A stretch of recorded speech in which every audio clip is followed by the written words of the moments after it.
Rain hammered Charleston the night Avery Valine learned her father sold her like livestock to a Chicago Mafia heir she'd never met. One choice remained: run or marry a monster. She chose the highway. 300 miles later, hiding in her best friend's apartment, Avery believed distance could sever the chains wrapped around her bloodline. She was wrong. Roman Vesper had already seen her photograph, already made his decision, already sent men south with one quiet order that would ignite a war neither of them could survive. Bring her to me. If you're watching from your city right now, hit that like button and drop your location in the comments. I want to see how far this story travels. Now let's begin. What do you ask? The suitcase split open across Lena Hartwell's kitchen floor at 2 in the morning, spilling clothes and panic across cracked linoleum.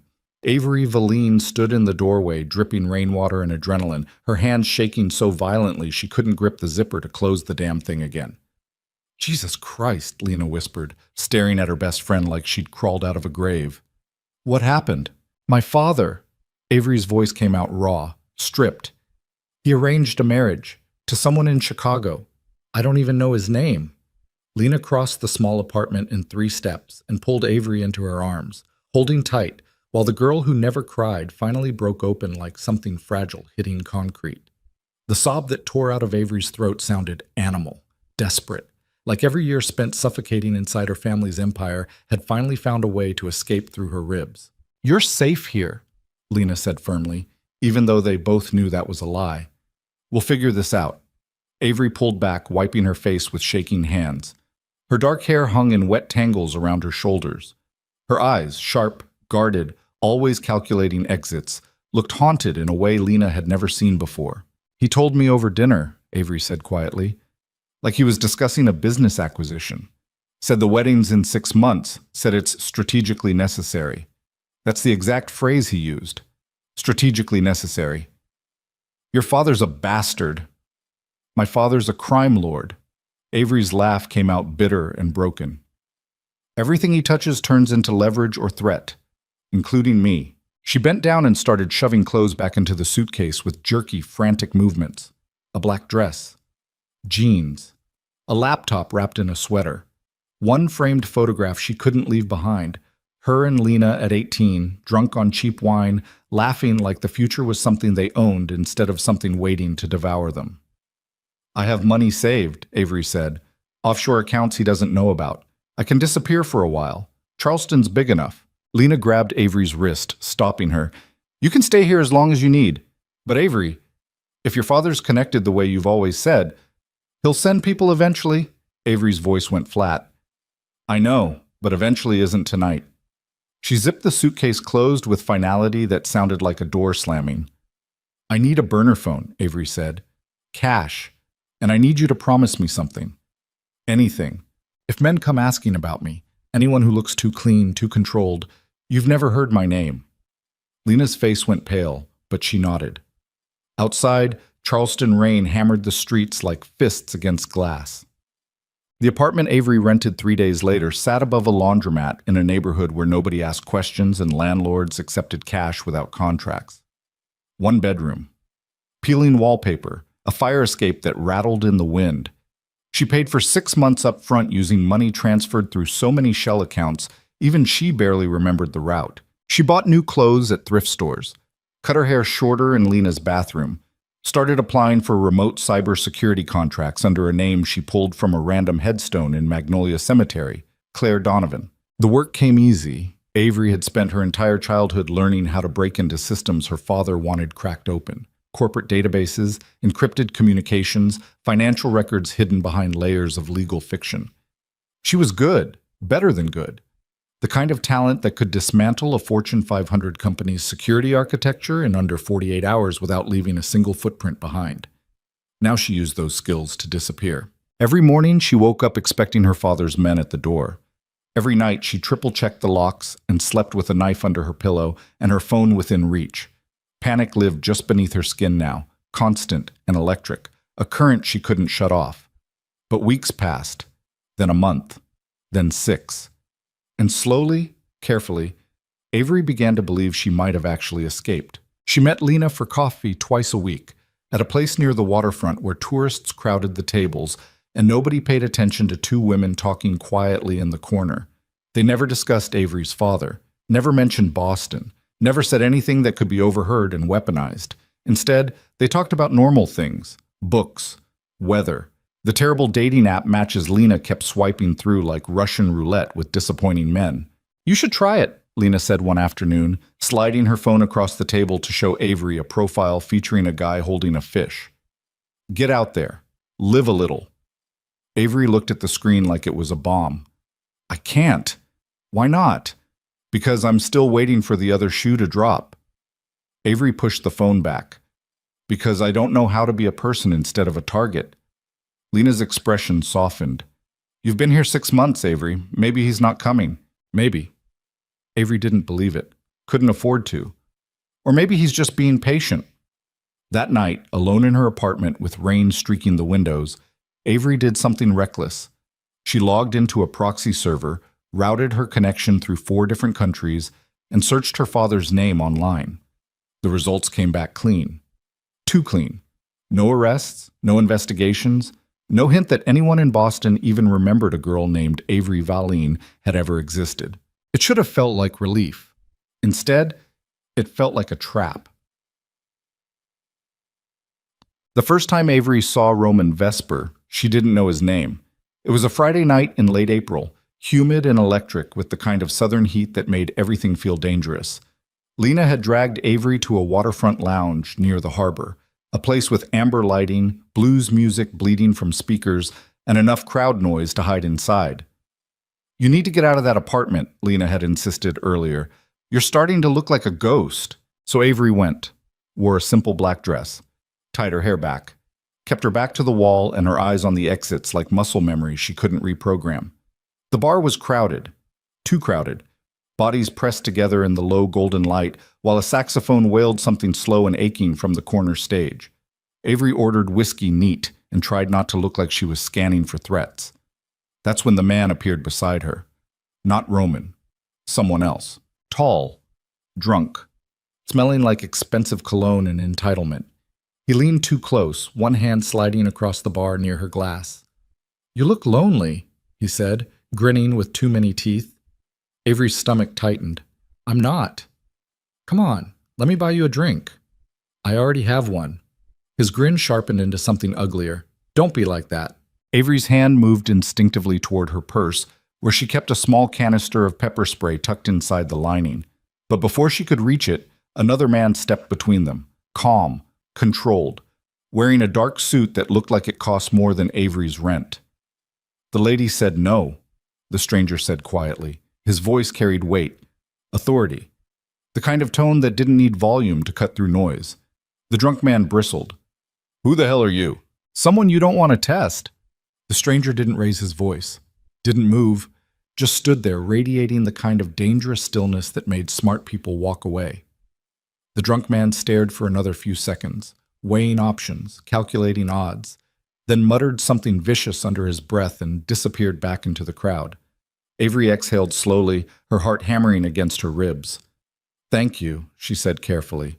The stranger turned to face her fully for the first time, and Avery's breath caught. He was beautiful in the way dangerous things are beautiful. Sharp jawline, dark hair pushed back from his face, eyes that looked black in the low amber light, but might have been deep brown in daylight. There was something controlled about him, something that reminded Avery of her father's men, but it sat differently on him. Less calculated, more contained, like he was holding something immense and violent behind his teeth and choosing not to let it out. "You shouldn't be alone in a place like this," he said. Avery bristled.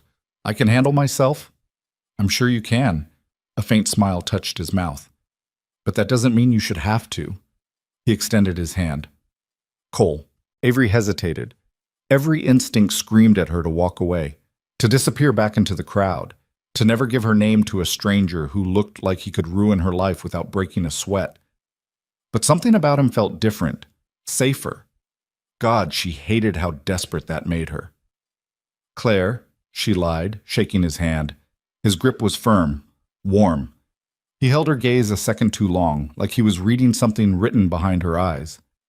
Can I buy you another drink, Claire? I haven't finished this one yet. Then I'll wait. And he did. They talked for an hour, maybe longer.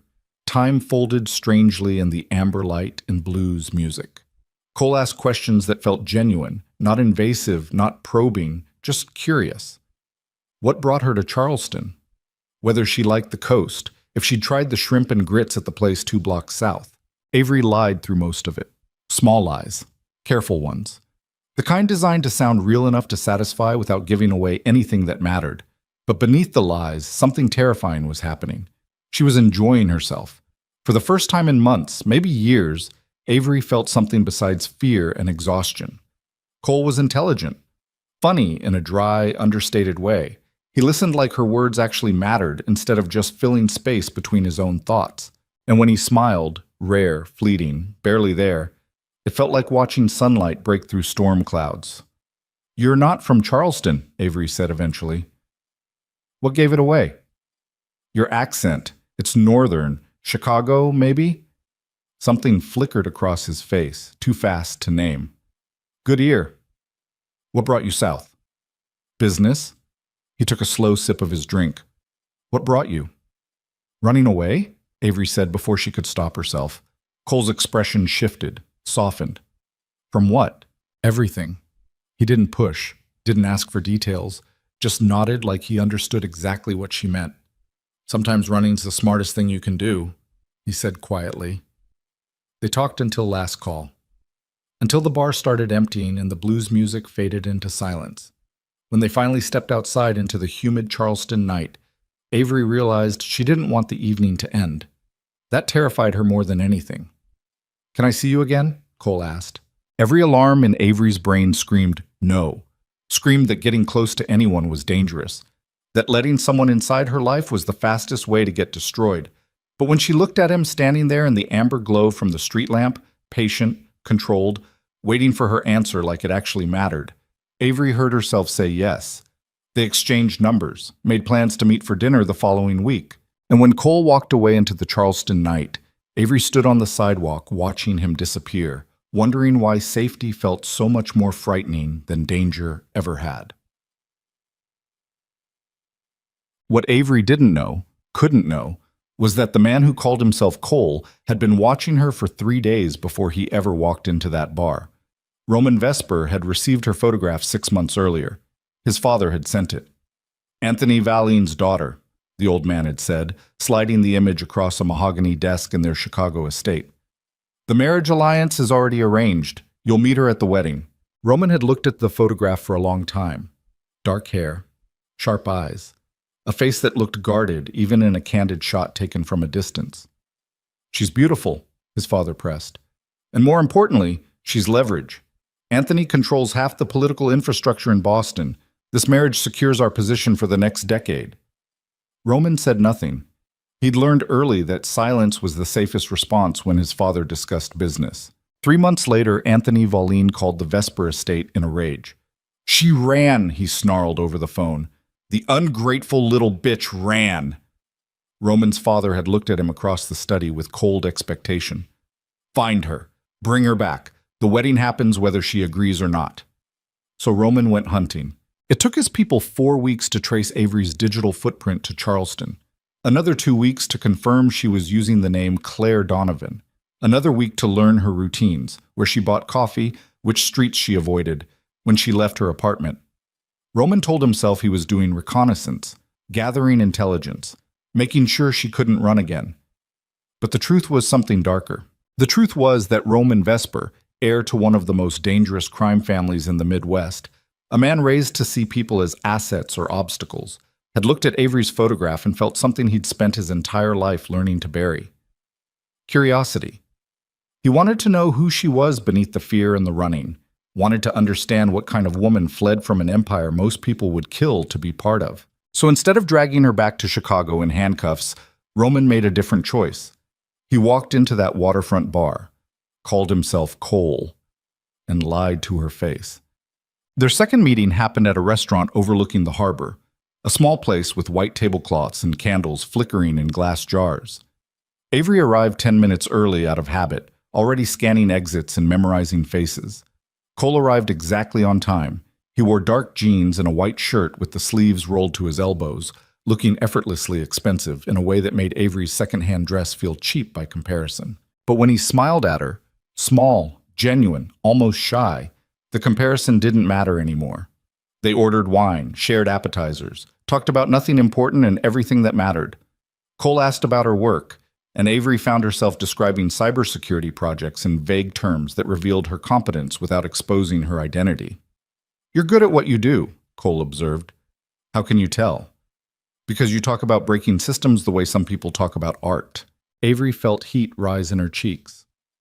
"Most people find it boring. Most people are idiots." She laughed, actually laughed. The sound surprised her so much she almost covered her mouth to stop it. Cole's expression shifted, something warm and unexpected crossing his face. "You should do that more often." "What?" "Laugh, it suits you." Avery looked down at her wine glass, suddenly self-conscious. "I don't have much to laugh about lately." "Then we'll have to fix that." They stayed until the restaurant closed, walked along the waterfront afterward with the harbor lights reflecting off black water. The air smelled like salt and jasmine. Somewhere in the distance, a ship's horn called out across the darkness. Avery felt the panic she usually carried everywhere start to loosen its grip. "Can I ask you something?" Cole said eventually. "Depends on the question." "The night we met, you said you were running away from everything. Do you regret it?" Avery was quiet for a long time, watching the water. "No," she said finally. "I regret not running sooner." "What were you running from?" "A life that wasn't mine. Choices other people made for me. A future where I was just a piece on someone else's board." Cole stopped walking, turned to face her with an intensity that made her breath catch. "You're not a piece, Claire. You're the whole damn game." Something in Avery's chest cracked open. Before she could think, before fear could stop her, she kissed him. Cole responded immediately, one hand sliding into her hair, the other finding the small of her back. He kissed her like she was something rare, something worth protecting, the kind of kiss that felt like a promise instead of a transaction. When they finally broke apart, both breathing hard, Avery pressed her forehead against his. "I don't know how to do this," she whispered. "Do what?" "Trust someone. Let them in. I spent my whole life learning how to run. Then we'll learn together." It was the most beautiful lie anyone had ever told her. Over the next 2 months, Avery fell in love with a man who didn't exist. Cole took her to hidden corners of Charleston, rooftop terraces overlooking the city, quiet gardens buried behind historic homes, a jazz club where the music felt sacred. He listened when she talked, challenged her when she retreated into sarcasm, made her feel seen in a way nobody ever had. And slowly, carefully, Avery began to lower her guard. She told him about her childhood, not everything, but pieces. Enough to make him understand why running had become her default response to danger. She didn't mention her father's name, didn't mention Boston, didn't mention the arranged marriage or the empire built on violence. But she told him the truth about the fear. "I spent my whole life being managed," she said one night, lying beside him in his hotel room with rain drumming against the windows. "Like I was an asset instead of a person. Everything I did, every choice I made, it all fed back into someone else's agenda." Cole's fingers traced lazy patterns along her bare shoulder. "Who?" "My father." Avery's voice went flat. "He's a powerful man, connected, the kind of person who makes problems disappear." "And you were a problem?" "I was inventory." She turned to look at him in the darkness. "That's why I ran. Because I realized if I stayed, I'd never belong to myself." Cole was quiet for a long time. When he finally spoke, his voice carried something raw. "You belong to yourself now." "Do I?" Avery laughed bitterly. "I'm still looking over my shoulder everywhere I go, still jumping at shadows, still waiting for the past to catch up." "It won't." "You can't promise that." "No." Cole pulled her closer. "But I can promise I won't let anyone hurt you." It was the second beautiful lie he told her, and Avery believed it completely. The day everything shattered started like any other. Avery woke in Cole's hotel room with sunlight streaming through the windows and his arm draped across her waist. She felt safe, content, almost normal. Then her phone rang. Unknown number. Avery's stomach dropped. She answered anyway. Hello? Avery? Her father's voice came through the line like ice water. I'm disappointed. Every muscle in Avery's body locked down. She sat up slowly, carefully, trying not to wake Cole beside her. How did you get this number? She whispered. Did you really think you could hide from me? Anthony Valline's tone carried the same cold authority she remembered from childhood. Did you really believe distance would make you free? I don't know what you're talking about. Don't insult me. He paused. You've been in Charleston for 8 months, living under a false name. Quite clever, really. If you'd stayed disciplined, you might have disappeared completely. Avery's hand started shaking. What do you want? I want you to understand something, Avery. The arrangement I made with the Vesper family wasn't a suggestion. It was a contract, and you violated it. I'm not going back. You don't have a choice. His voice went colder. Roman Vesper is already there, has been for months. Tell me, does he still call himself Cole, or has he finally told you the truth? The phone slipped from Avery's hand. Roman Vesper. The name her father had spoken 8 months ago when he informed her of the arranged marriage. She turned slowly to look at the man sleeping beside her, the man who'd rescued her from danger, who'd made her feel safe, who'd promised her freedom. Cole. No. Roman. And in one terrible, devastating instant, Avery understood exactly what had happened.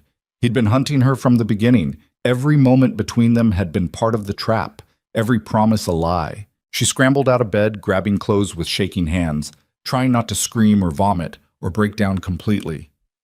Roman woke as she reached the door. Claire, wait!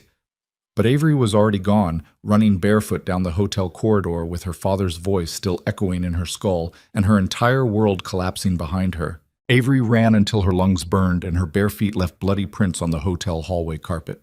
She slammed through the emergency exit door, taking the stairs 3 at a time, her vision blurring with tears and rage and something darker than either. Betrayal. The word tasted like copper in her mouth. She burst out onto the street into blinding Charleston sunlight, the heat hitting her like a physical blow. People stared. A woman in a half-buttoned dress, barefoot, moving like something hunted. Avery didn't care. She flagged down a taxi with shaking hands, gave Lena's address, and sat in the back seat trying not to scream. Roman Vesper. The name kept circling through her mind like a razor blade, cutting deeper each time. He'd known exactly who she was from the beginning, had watched her, followed her, built a relationship on lies so complete, so perfect, that she'd fallen in love with a ghost. Her father's voice echoed in her skull. Roman Vesper is already there, has been for months, every date, every kiss, every whispered promise in the darkness, all of it calculated, all of it part of the trap. The taxi pulled up outside Lena's building. Avery threw cash at the driver and ran inside, taking the stairs instead of waiting for the ancient elevator. She pounded on Lena's door with both fists. Lena, open up! The door swung open. Lena took one look at Avery's face and pulled her inside without a word. Avery collapsed onto the couch, her whole body shaking. He lied about everything. The words stuck in her throat like broken glass. His name isn't Cole. It's Roman Vesper, the man my father arranged for me to marry. He's been here the whole time. Lena went pale. Jesus Christ! He played me. Avery's voice cracked. For months. He made me believe she couldn't finish. Couldn't say out loud how completely she'd been destroyed. Lena sat down beside her, gripping her hand tight. What are you going to do? I don't know. Avery wiped her face with trembling hands. My father knows where I am. Roman knows. There's nowhere left to run. Then stop running. Avery looked at her best friend like she'd lost her mind. What? You spent 8 months hiding. 8 months looking over your shoulder, waiting for the other shoe to drop. Well, it dropped. Now what? Now I disappear again. Change cities. Change names. And then what? Lena's voice went hard. You run forever? You let these men control your entire life without ever fighting back? I can't fight them. Why not? Because they're... Avery stopped. Because they're powerful. Because they're dangerous. Because fighting back was how people got hurt or disappeared or worse. But suddenly those reasons felt like chains instead of logic. You're a cybersecurity expert, Lena said quietly. You can break into systems most people don't even know exist. You've spent your whole life inside that world. If anyone can hurt them, really hurt them, it's you. Something cold and sharp unfurled in Avery's chest. Revenge. The thought tasted dangerous, intoxicating, wrong in all the ways that felt right. I need time to think, Avery said finally. You can stay here as long as you need. But before Avery could respond, her phone buzzed. Incoming call. Cole. No. Roman. She stared at the screen, her finger hovering over the decline button. Every instinct screamed to ignore it, to block the number, to never hear his voice again. But beneath the rage and betrayal, something worse was lurking. She wanted to hear him try to explain. Avery answered, said nothing. Claire. Roman's voice came through tight, controlled, barely holding something massive behind it. Don't hang up, please. My name isn't Claire. Her voice sounded dead, hollow. But you already knew that. Silence on the other end, then, I know, I've always known. How long were you planning to keep lying? I wasn't... He stopped, started again. It's complicated. No, it's really fucking simple. Avery's hand tightened around the phone until her knuckles went white.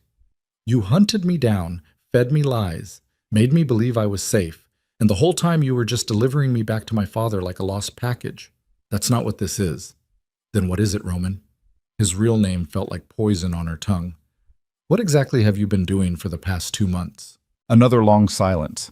When Roman spoke again, his voice carried something raw, broken. Falling in love with you. Avery's breath caught. I know you don't believe me, he continued. I know you think everything between us was fake, but it wasn't. Not after the first week. Not after I started actually talking to you instead of just watching you. You don't get to say that. Tears burned Avery's eyes. You don't get to lie to me for months and then claim it was real. I'm not claiming anything. I'm telling you the truth. You wouldn't know the truth if it shot you. Meet me. Roman's voice went urgent. One conversation, face to face. If you still want to disappear afterward, I won't stop you. Why should I believe anything you say? Because I'm the only person who knows exactly how dangerous your father is. He paused. And I'm the only person who can help you survive what's coming next. The line went dead. Avery sat frozen, staring at the phone in her hand. Don't do it, Lena said immediately. Whatever you're thinking, don't. I have to. Avery, he knows things I need to know. She stood up, her decision already made. About my father, about the arrangement, about what happens next. He'll manipulate you. Probably. Avery grabbed her shoes from where she'd dropped them by the door. But he's right about one thing. I can't keep running blind. They met at the harbor 2 hours later. Roman stood at the far end of a fishing pier, hands in his pockets, staring out at the water like he was trying to find something in the gray-blue distance. He wore the same dark jeans and white shirt from that morning.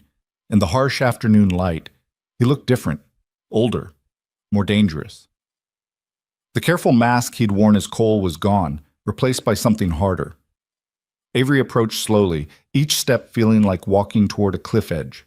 Roman turned when he heard her footsteps. His face was unreadable, all sharp lines and controlled tension.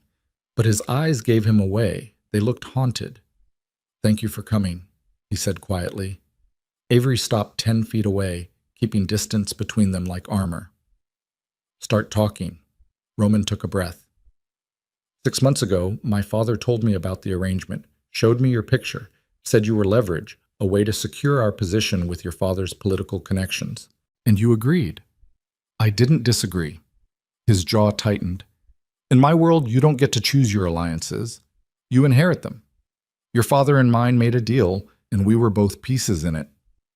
So you came to drag me back. That was the plan, yes.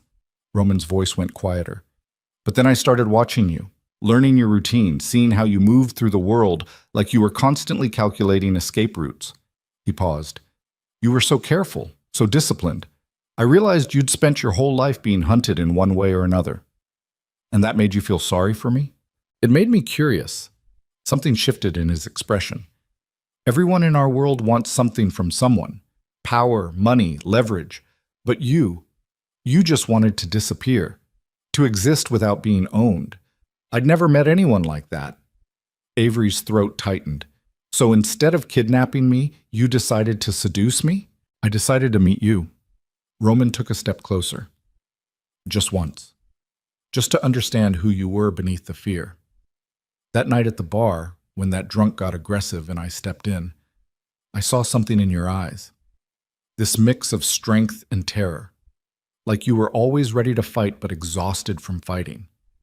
Don't. I'm not trying to manipulate you, Avery. I'm trying to explain. Explain what? How you lied to my face for 2 months? How you made me fall in love with someone who doesn't even exist? Cole doesn't exist. Roman's voice went rough. But everything I told you, everything I felt that was real, I just couldn't tell you my name without destroying everything. You destroyed it anyway. I know. They stood in silence, the harbor wind cutting between them. Finally, Avery spoke. What happens now? You drag me back to Chicago? Force me to go through with the wedding? No. She looked up sharply. No? I'm not taking you anywhere you don't want to go. Roman's expression was unreadable. But you need to understand something. Your father isn't going to let this go. Neither is mine. The arrangement was never just about marriage. It's about territory, political power, criminal infrastructure. You running doesn't end that. It just makes you a problem they need to solve. So I'm trapped either way. Not necessarily.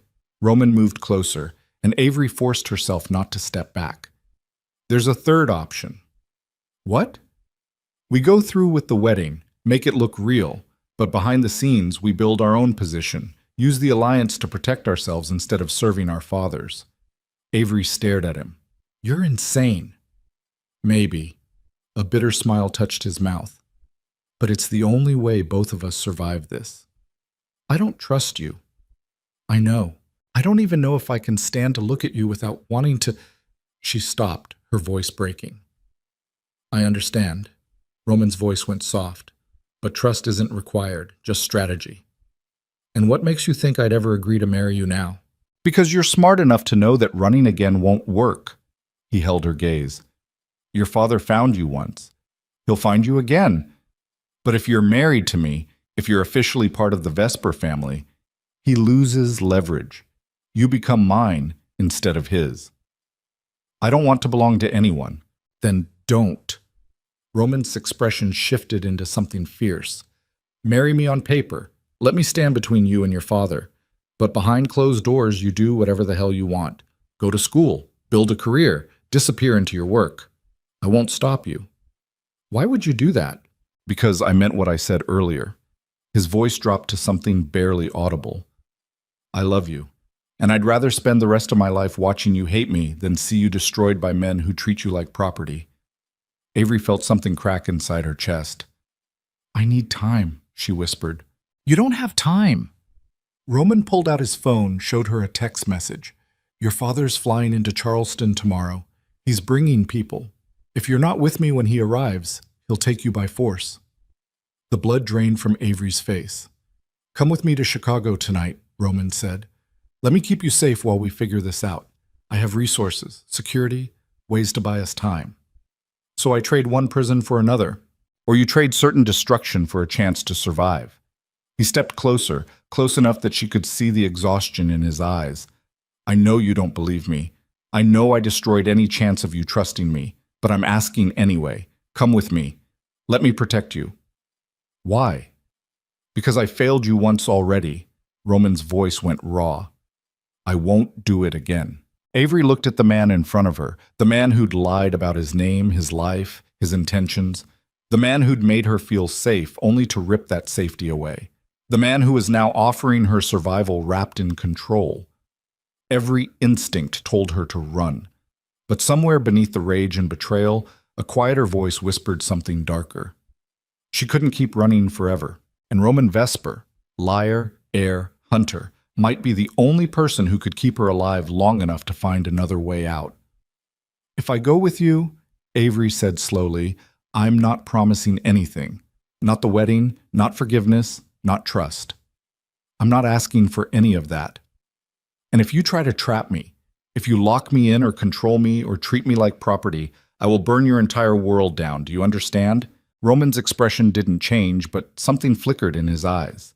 Respect? Maybe. Or fear. I understand. Then I'll come. The words tasted like surrender. But, Roman, if you're lying about any of this, if this is just another game, it's not. Then prove it. The private jet to Chicago left at midnight. Avery sat in a leather seat near the window, watching Charleston disappear beneath them in a sprawl of lights and darkness. She felt numb, hollowed out, like someone had reached inside her chest and removed everything vital, leaving only rage and exhaustion behind. Roman sat across from her, giving her space. He'd spent the past 6 hours making arrangements, packing her belongings from Lena's apartment, coordinating security, making phone calls in low, controlled tones to people Avery couldn't hear. Now, in the silence of the jet cabin, he finally spoke. I know this doesn't mean anything, but I'm sorry. Avery didn't look at him. You're right, it doesn't. I should have told you the truth earlier. When? After the first date? The first time we slept together? Or maybe when I told you about my father and you pretended not to know exactly who he was? Roman went quiet. There was no good time, Avery continued, her voice flat. Because there's no version of the story where you're not the villain. I know. Do you? She finally turned to look at him. Do you have any idea what it feels like to realize that everything you believed about someone was a lie? That every moment you felt safe was just part of the trap? No? Roman's expression remained unreadable. But I know what it's like to realize you've destroyed the only thing that ever mattered. Don't, Avery's voice cracked. Don't make yourself the victim here. I'm not trying to... You are. She stood up abruptly, unable to sit still any longer. You're sitting there looking broken and tortured like somehow that makes what you did okay. Like your guilt absolves you. It doesn't. Then stop talking like it does. Roman stood as well, moving toward her slowly. What do you want from me, Avery? You want me to apologize? I already did. You want me to beg? I will. You want me to walk away and never speak to you again? Say the word and I'm gone. I want you to have never lied in the first place. Her voice broke completely. I want to go back to that bar and tell you to fuck off before you could destroy me. I know. But I can't. Tears burned down her face. Because it already happened. You already did this. And now I have to live with the fact that I was stupid enough to fall in love with someone who was hunting me the whole time. You weren't stupid. Yes, I was. Avery's laugh came out bitter and broken. I was so desperate for someone to see me, really see me, that I ignored every warning sign, every moment that felt too perfect, every time you said exactly what I needed to hear. I meant it. It doesn't matter if you meant it. She wiped her face angrily. Because the foundation was built on lies. And you can't build something real on a foundation that rotten. Roman looked like she'd shot him. So what now? We just... What? Exist in the same space pretending none of it happened? I don't know. Avery's voice went quiet. But I know I can't keep having this conversation. Because every time I look at you, I see Cole. And Cole doesn't exist. He never did. He did. Roman's voice was barely audible. For 2 months, I was more myself with you than I've been my entire life. The name was fake. Everything else was real. How am I supposed to believe that? You're not. He stepped back, giving her space again. All I can do is show you, through actions, not words, and hope that eventually, maybe, you'll see the difference. Avery didn't respond, just turned back to the window, watching the darkness scroll past below. They didn't speak again for the rest of the flight. The Vesper estate sat on 40 acres outside Chicago, a sprawling stone mansion surrounded by iron gates, security cameras, and men who moved with the controlled efficiency of military training. The place looked like old money, and new violence had mated and produced something beautiful and terrible. Roman led Avery through the front entrance into a foyer with marble floors and a chandelier that cost more than most people made in a year. Everything was clean lines and expensive taste, a fortress disguised as luxury. Your room is upstairs, Roman said quietly. Private, locked from the inside. You have full access to the house and grounds, but security will accompany you if you leave the property. So I'm a prisoner. You're protected. He met her eyes. There's a difference. Is there? Roman didn't answer that, just gestured toward the stairs. I'll have someone bring your things up. If you need anything, I won't. He nodded once, his expression unreadable, and walked away down a corridor lined with oil paintings of dead men in expensive suits. Avery climbed the stairs alone. The room Roman had given her was enormous. King-sized bed, attached bathroom, floor-to-ceiling windows overlooking manicured gardens. It should have felt luxurious. Instead, it felt like a gilded cage. She tried the door. It locked from the inside like Roman had promised. She checked the windows. They opened onto a third-story drop with no fire escape. Avery sat on the edge of the bed and buried her face in her hands, trying not to scream or cry or break down completely. She'd traded Charleston for Chicago, traded freedom for survival, traded one form of control for another. And somewhere in the mansion below, the man who'd destroyed her was probably congratulating himself for bringing her home. Her phone buzzed. A text from Lena. Please tell me you're okay. Avery stared at the message for a long time before responding. I don't know what I am anymore. 3 dots appeared, disappeared, appeared again. Finally, do you want me to come get you? Avery's finger hovered over the keyboard. Yes, no, maybe. She didn't know, couldn't think clearly enough to decide. Before she could respond, someone knocked on her door. What? Avery called out. It's Gina. I brought your things. Avery opened the door to find a woman in her 50s with sharp eyes and a no-nonsense expression holding her suitcase. Behind her, 2 more staff members carried boxes from Lena's apartment. Mr. Vesper said you might be hungry, Gina said, setting the suitcase inside. Kitchen's on the 1st floor. I can bring something up if you'd rather stay here. I'd rather leave. Gina's expression didn't change. I'm sure you would, but since you're staying, you might as well eat. I'm not hungry. You will be. The older woman looked at Avery with something that might have been sympathy. This place can feel like a lot at first, but it's safer than you think. Safe for who? For you. Gina headed toward the door, then paused. Mr. Vesper gave orders that you're not to be disturbed unless you ask. That includes him. He won't come near this room unless you invite him. Why are you telling me this? Because you look like someone waiting for the next trap. Gina's voice softened slightly.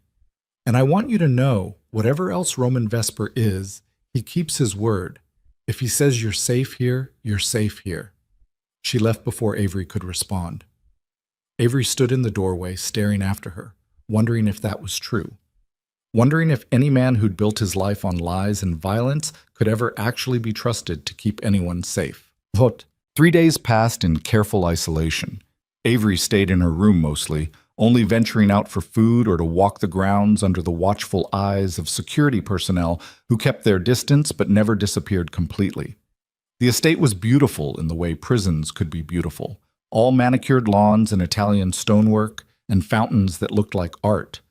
But beauty didn't make it freedom. Roman kept his word.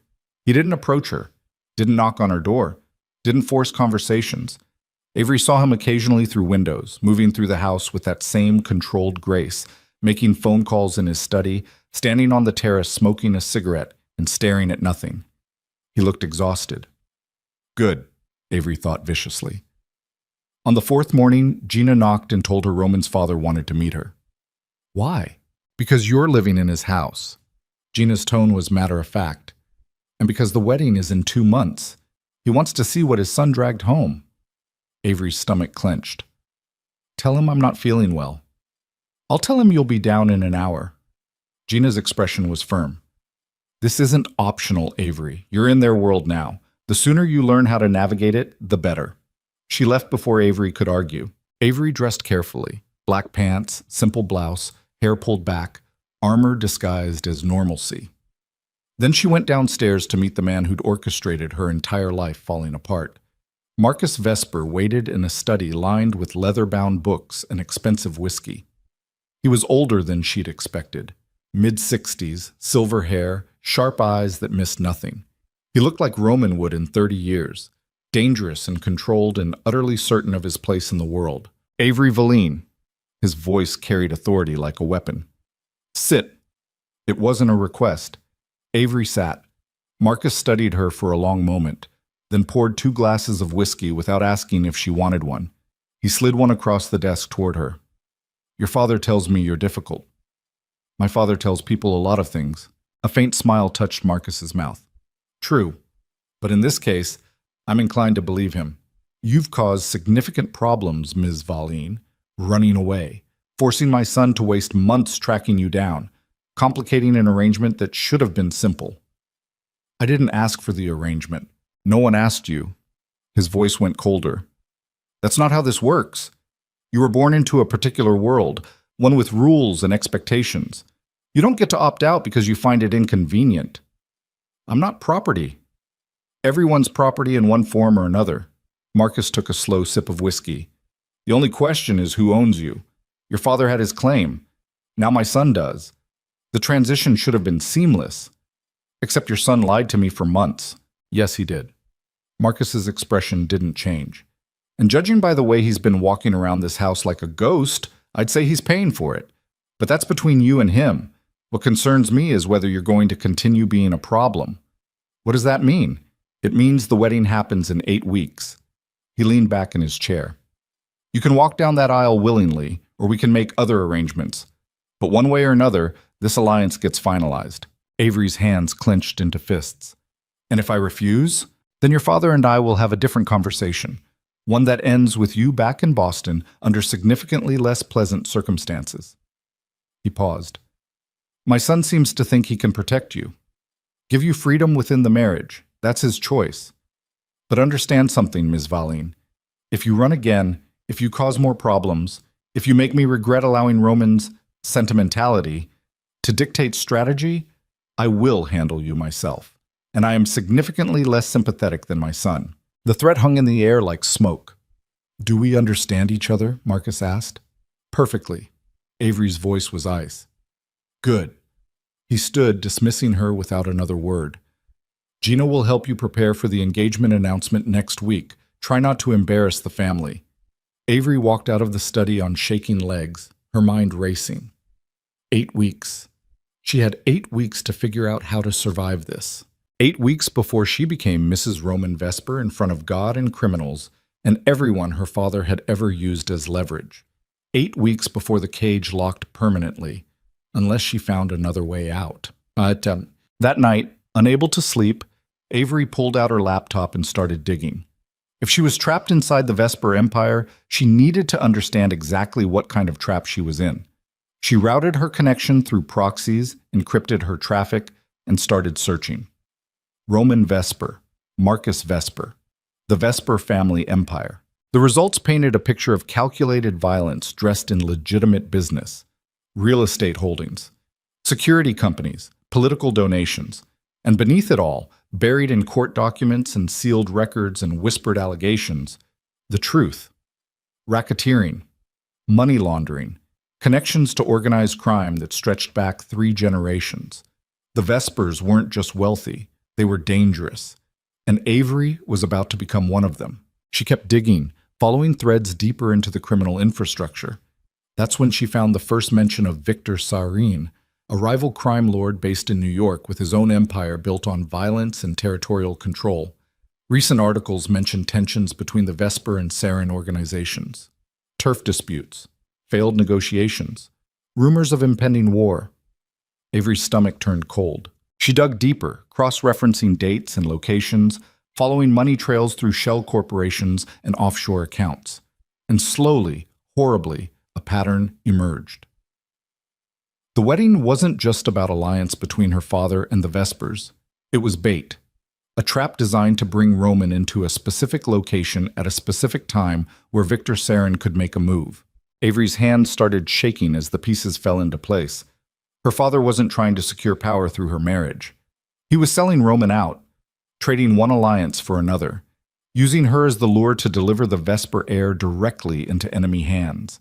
And after Roman was dead, she'd be handed to whoever paid the highest price. Avery sat back from her laptop, her breath coming in short, panicked gasps. She should tell Roman, warn him that the wedding was a setup. But even as the thought formed, another voice whispered something darker.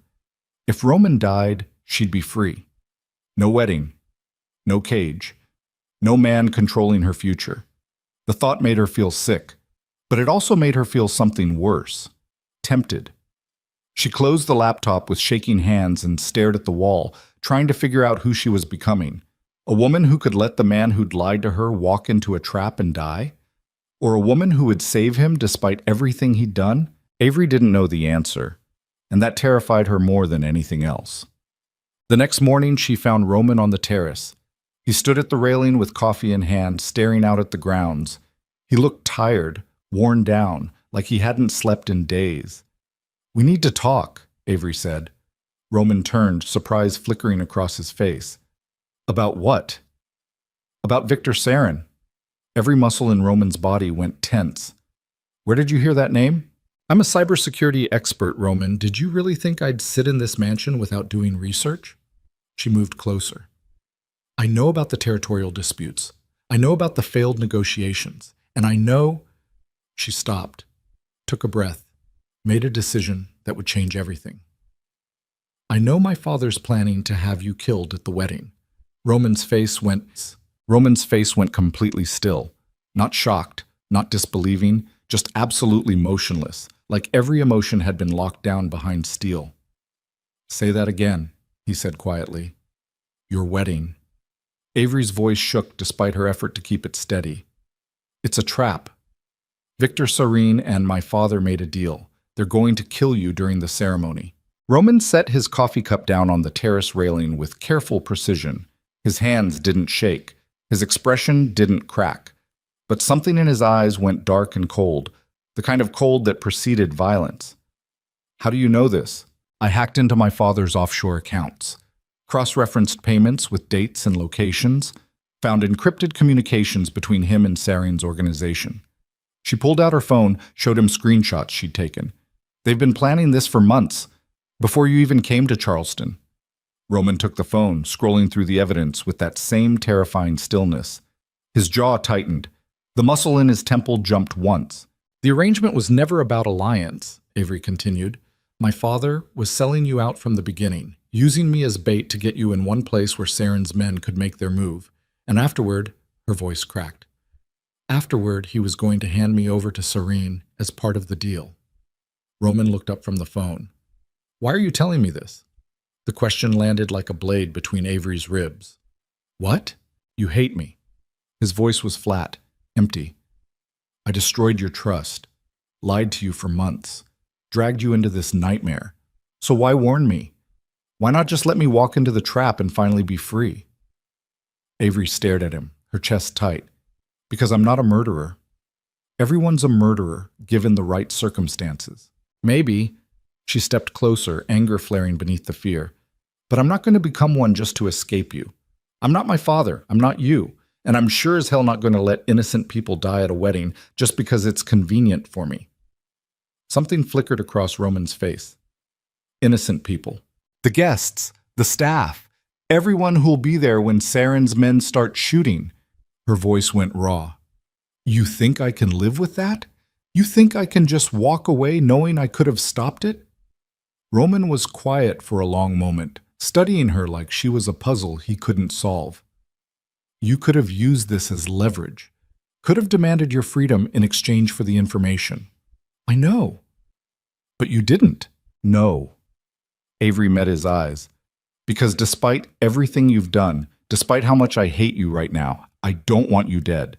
And I don't want blood on my hands. So take the information, cancel the wedding, do whatever you need to do, but don't make me regret saving your life." She turned to walk away. Roman's hand shot out, catching her wrist. Not hard, not controlling, just enough to stop her. "Thank you," he said quietly. Avery looked down at his hand on her wrist, then back up at his face. "Don't thank me, just survive." She pulled away and left him standing alone on the terrace with evidence of betrayal glowing on her phone screen. Within an hour, the estate transformed into a war room. Men in expensive suits filled Marcus Vesper's study. Roman's father, his top advisors, security chiefs, lawyers who specialized in making problems disappear. Avery watched from the doorway as Roman laid out everything she'd discovered, his voice cold and controlled, presenting the evidence like a prosecutor building a case. Marcus listened without interrupting. When Roman finished, the old man poured himself whiskey with steady hands. Victor Sarin, Marcus's voice carried contempt. I should have seen this coming. He's been circling for months. The question is what we do about it, one of the advisors said. We cancel the wedding, Roman said immediately. Cut off their access, change the timeline. No. Marcus's voice cut through the room like a blade. We don't cancel anything. Roman's head snapped up. They're planning to kill me. I heard you. Marcus took a slow sip of whiskey. But if we cancel now, they'll know we found out. They'll adapt, come at us a different way. And next time, we won't have advance warning. So what are you suggesting? We let them think the trap is still set. Marcus's smile was cold and sharp. And we spring our own. The room went quiet. You want to go through with the wedding, Roman said flatly. Modified, controlled, with our people in position. Marcus leaned forward. Saren thinks he's walking into an execution. Instead, he walks into an ambush. We eliminate the threat permanently and send a message to anyone else considering moves against this family. You're talking about a massacre. I'm talking about survival. Marcus's voice went hard. This is what happens when people mistake civility for weakness. When they think we've gone soft, we remind them exactly what the Vesper name means. Roman's hands clenched into fists on the desk. And Avery?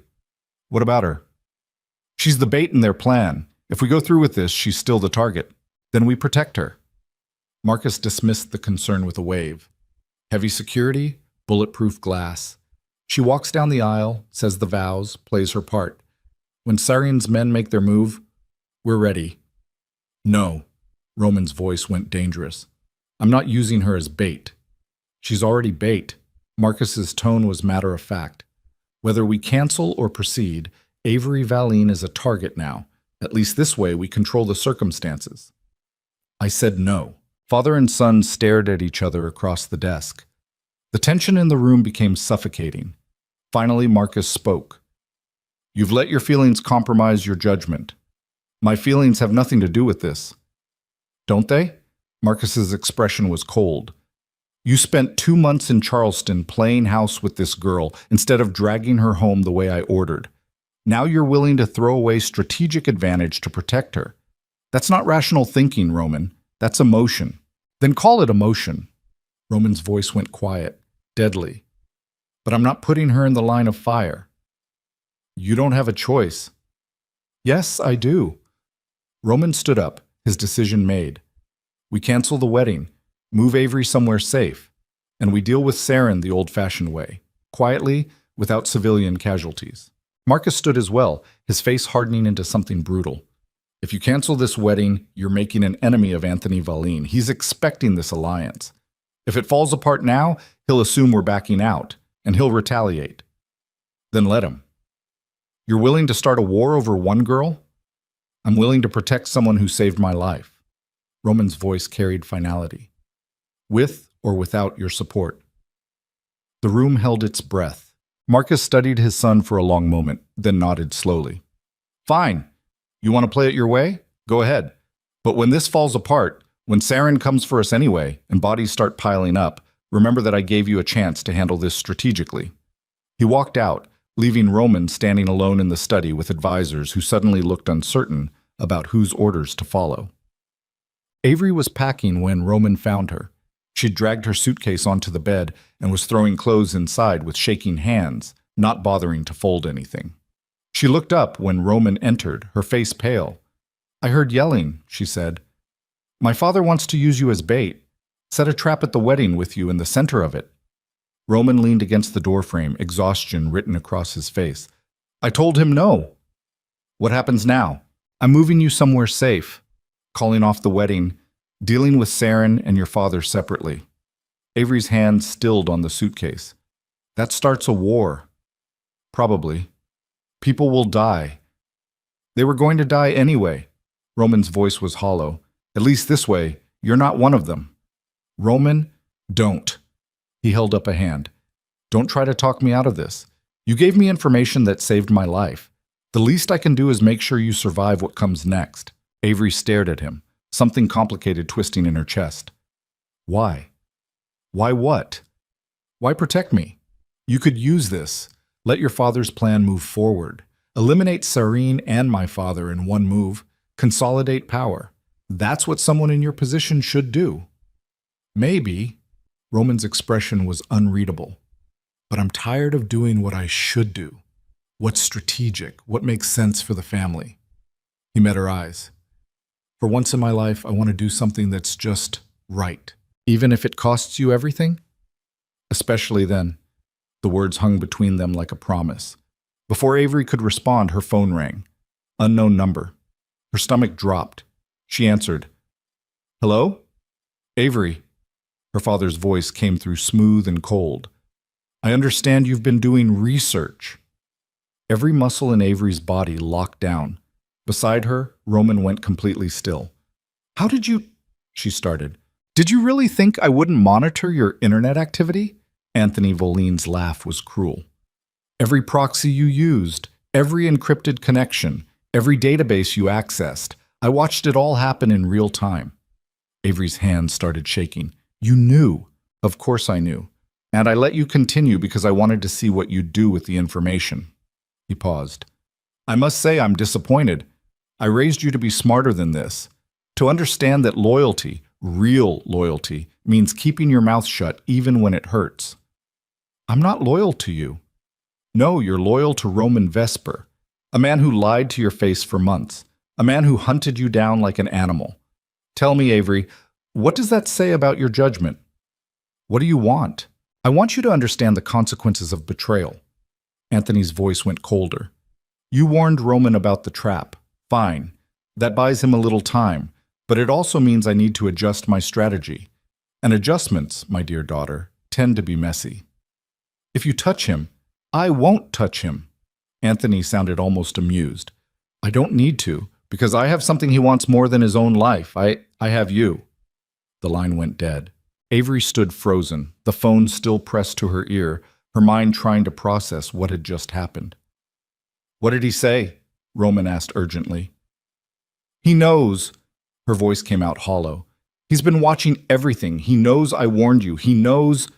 She stopped, realization crashing over her like ice water. He's coming for me. Then we leave. Right now. Roman pulled out his own phone, already dialing. I'll have the jet ready in 20 minutes. We'll disappear. Somewhere he can't find you. He'll find me. Avery's laugh came out broken. He always finds me. That's what he does. That's what I've been running for my whole life. Not this time. Yes, this time. She looked at Roman with something like despair. Because I'm not just running from him anymore. I'm running from Saren, from your father, from an entire criminal infrastructure that sees me as leverage. Where exactly do you think I can hide from that? Roman's jaw tightened. Then we fight. We can't fight them all. We can try. And how many people die while we try? Avery's voice cracked. Your family, your people, innocent bystanders caught in the crossfire, all because I couldn't just stay quiet and let things happen. Don't. Roman moved closer, his voice fierce. Don't blame yourself for warning me. You did the right thing. Did I? Tears burned down her face. Because it feels like I just made everything worse, like I traded one trap for a bigger one. Before Roman could respond, glass shattered downstairs. Then gunfire. Roman grabbed Avery and pulled her to the floor as bullets tore through the bedroom window above them. Outside, men were shouting. More gunfire erupted, controlled, professional, terrifyingly close. Stay down, Roman ordered, pulling a gun from somewhere inside his jacket. They're here already. Avery's voice was barely a whisper. How? Your father must have sent them the moment you answered the phone. Roman moved toward the door in a crouch, checking the hallway. He wanted to catch us before we could run. More gunfire downstairs, screaming, the heavy thud of bodies hitting marble floors. Roman pulled out his phone, tried to call security. The line was dead. He tried another number. Dead. All communications cut. They're jamming signals, he said grimly. Professional operation. They're not here to take prisoners. Avery's breath came in short, panicked gasps. What do we do? There's a safe room in the basement. Reinforced steel, independent power and communications. He grabbed her hand, pulling her to her feet. We get there. We can call for backup. They moved into the hallway, Roman leading with his gun raised. The house was chaos, gunfire, shouting, alarms blaring. At the top of the stairs, they saw 3 bodies, Vesper security personnel, dead. Avery's stomach turned, but she forced herself to keep moving. They made it halfway down the stairs before a man appeared at the bottom, tall, armed, wearing tactical gear. He raised his weapon toward Roman. Roman fired first. The man went down. They ran through the foyer, stepping over bodies, heading toward the basement entrance. More gunfire erupted behind them. Bullets chewed through wood paneling and shattered expensive vases. Roman shoved Avery through the basement door and slammed it shut behind them. Heavy steel, reinforced. The gunfire became muffled thumps against metal. They descended stairs 2 at a time, Roman still gripping her hand. At the bottom, another steel door. Roman punched in a code. The door swung open into a windowless room lined with monitors, weapons racks, emergency supplies. The safe room. Roman locked the door behind them and immediately went to the communications panel. Tried the phone. Radio, satellite uplink, all dead. They cut the lines, he said quietly. Everything's down. How long until backup arrives? There is no backup. Roman's expression was grim. Security's been neutralized. Communications are jammed. My father's at a meeting across town. We're alone. Then we're trapped. Yes. Avery leaned against the steel wall, her whole body shaking. This is it, isn't it? This is how it ends. No. Roman moved to the weapons rack, pulling down rifles and ammunition. This is how we fight. Against how many? However many it takes. He handed her a gun. Can you shoot? Avery looked at the weapon in her hands, feeling its weight. Her father had made sure she knew how to handle firearms. Insurance, he'd called it. Protection. Yes, she whispered. Good. Roman checked his own weapon with practiced efficiency. Because in about 5 minutes, they're going to breach that door. And when they do, we put down as many as we can before... He didn't finish the sentence. He didn't have to. They waited in silence, listening to the sounds above. Footsteps. Voices. Orders being shouted in languages Avery didn't recognize. Then the cutting torch started. Sparks began appearing around the steel door frame. Bright orange, eating through metal with terrifying efficiency.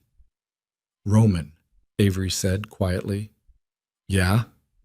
I'm sorry for everything, for running, for not trusting you, for... Don't. His voice was rough. Don't apologize for surviving. That's all you've ever done. Survive. And you're going to keep doing it, even if I don't. That's not... The door exploded inward. 3 men in tactical gear rushed through the opening. Roman fired immediately, dropping 1. Avery fired on pure instinct, her bullet catching the second man in the shoulder. He went down screaming. The third man returned fire. Bullets ricocheted off concrete walls. Roman shoved Avery behind a metal cabinet and fired again. The third man fell. Silence. Then footsteps. More of them. Roman met Avery's eyes across the safe room. I love you. Don't. Her voice broke. Don't say goodbye. I'm not saying goodbye. He reloaded his weapon with steady hands. I'm telling you the truth. Finally. Completely. I love you. I've loved you since that night in Charleston when you laughed for the first time and looked surprised by the sound. And if this is the end, I want you to know that every moment with you, even the ones where you hated me, was worth it. Tears streamed down Avery's face. Roman! 5 more men entered the safe room. Roman fired. So did Avery. Bodies fell. Blood painted the concrete floor. One of the men got a shot off that caught Roman in the side. He staggered, but didn't fall, returning fire until his magazine was empty. Then a voice came from the doorway, calm, controlled, terrifyingly familiar. Enough! Avery looked up to see her father standing in the shattered doorway, flanked by armed men. Anthony Valine looked exactly as she remembered. Expensive suit, cold eyes, the kind of presence that sucked oxygen from rooms. Hello, Avery, he said calmly. I believe we need to have a conversation about loyalty. Roman raised his weapon, empty but defiant. One of Anthony's men shot him, not fatally, in the leg. Roman went down hard, gasping, his gun clattering across concrete. "No!" Avery screamed, moving toward him. Two men grabbed her arms, holding her back. "Leave him alive," Anthony ordered. "I want him to watch what happens next." He walked into the safe room, his footsteps echoing, and stopped in front of his daughter. "You betrayed me," he said quietly, "warned my enemy, chose his life over our family. Do you understand what that means? It means I'm not your daughter anymore." Anthony's expression didn't change. "No, it means you need to be reminded who you belong to." He pulled out a phone, made a call. "Bring her in." Footsteps approached. Two more men entered, dragging someone between them. Lena. Avery's best friend looked terrified. Bruised face, wrists bound, eyes wide with panic. "Let her go," Avery said immediately, her voice breaking. "She has nothing to do with this." "She has everything to do with this." Anthony's voice was ice. "She helped you run, gave you shelter, enabled your betrayal. That makes her complicit." "Please, you have a choice, Avery." Her father stepped closer. "You can come home. Right now, willingly. Do everything I tell you. Marry whoever I arrange. Never question my authority again, or—" He gestured toward Lena. "Your friend pays the price for your disobedience." Lena's eyes met Avery's across the safe room. "Don't," she whispered. "Don't do it." "Quiet," one of the men holding her snapped. "Choose," Anthony said. "Your freedom or her life. You have 10 seconds. Avery looked at Lena, the only person who'd ever helped her without asking for anything in return. Then at Roman, bleeding on the floor, watching with desperate eyes. Then at her father, the man who'd turned her entire life into a cage. 10 seconds to decide who she was willing to destroy to survive. "Time's up," Anthony said. "Wait." Avery's voice came out steady despite the terror. "I'll come with you.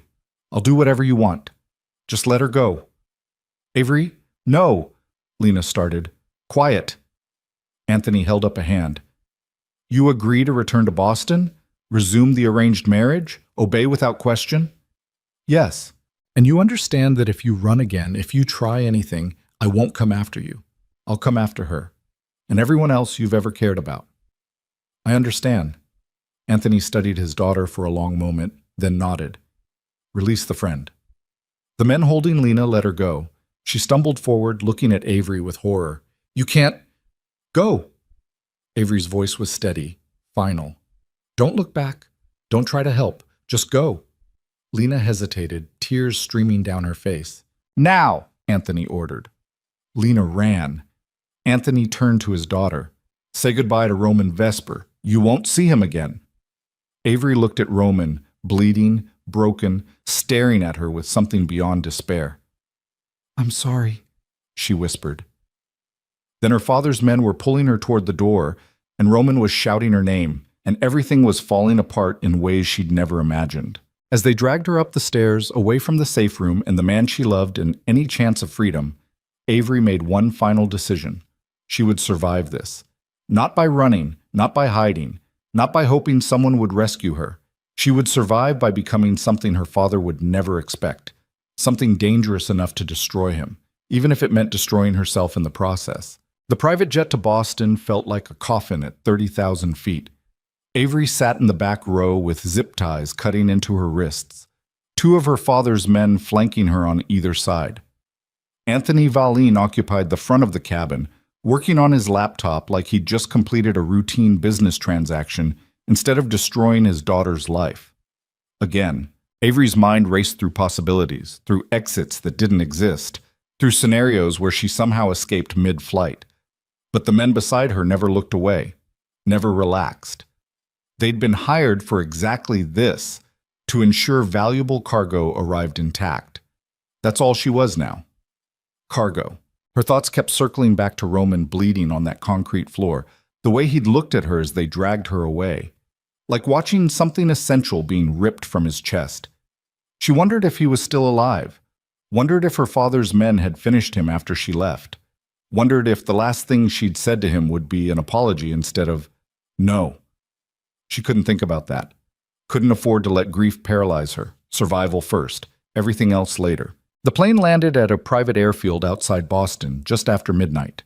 Rain hammered the tarmac as they hustled Avery into a waiting SUV with tinted windows. The city passed in blurred streaks of light and darkness. She recognized the route toward her father's estate in the suburbs, the house where she'd spent 18 years learning how to disappear inside herself. They pulled through iron gates and up a circular driveway to the mansion that looked exactly as she remembered. Red brick, white columns, manicured lawns even in the rain, a prison disguised as privilege. Inside, everything was marble and expensive silence. Her father's men escorted her upstairs to her old bedroom, the one she'd escaped from 8 months ago. They finally cut the zip ties, leaving red welts around her wrists. "Don't try the windows," one of them said. "They're alarmed. Don't try the door. We'll be right outside. Don't try anything clever. Your father's done being patient." They left, locking the door from the outside. Avery stood in the center of the room, her hands shaking, her breath coming in short gasps. The panic she'd been holding back since the safe room finally crashed over her in waves.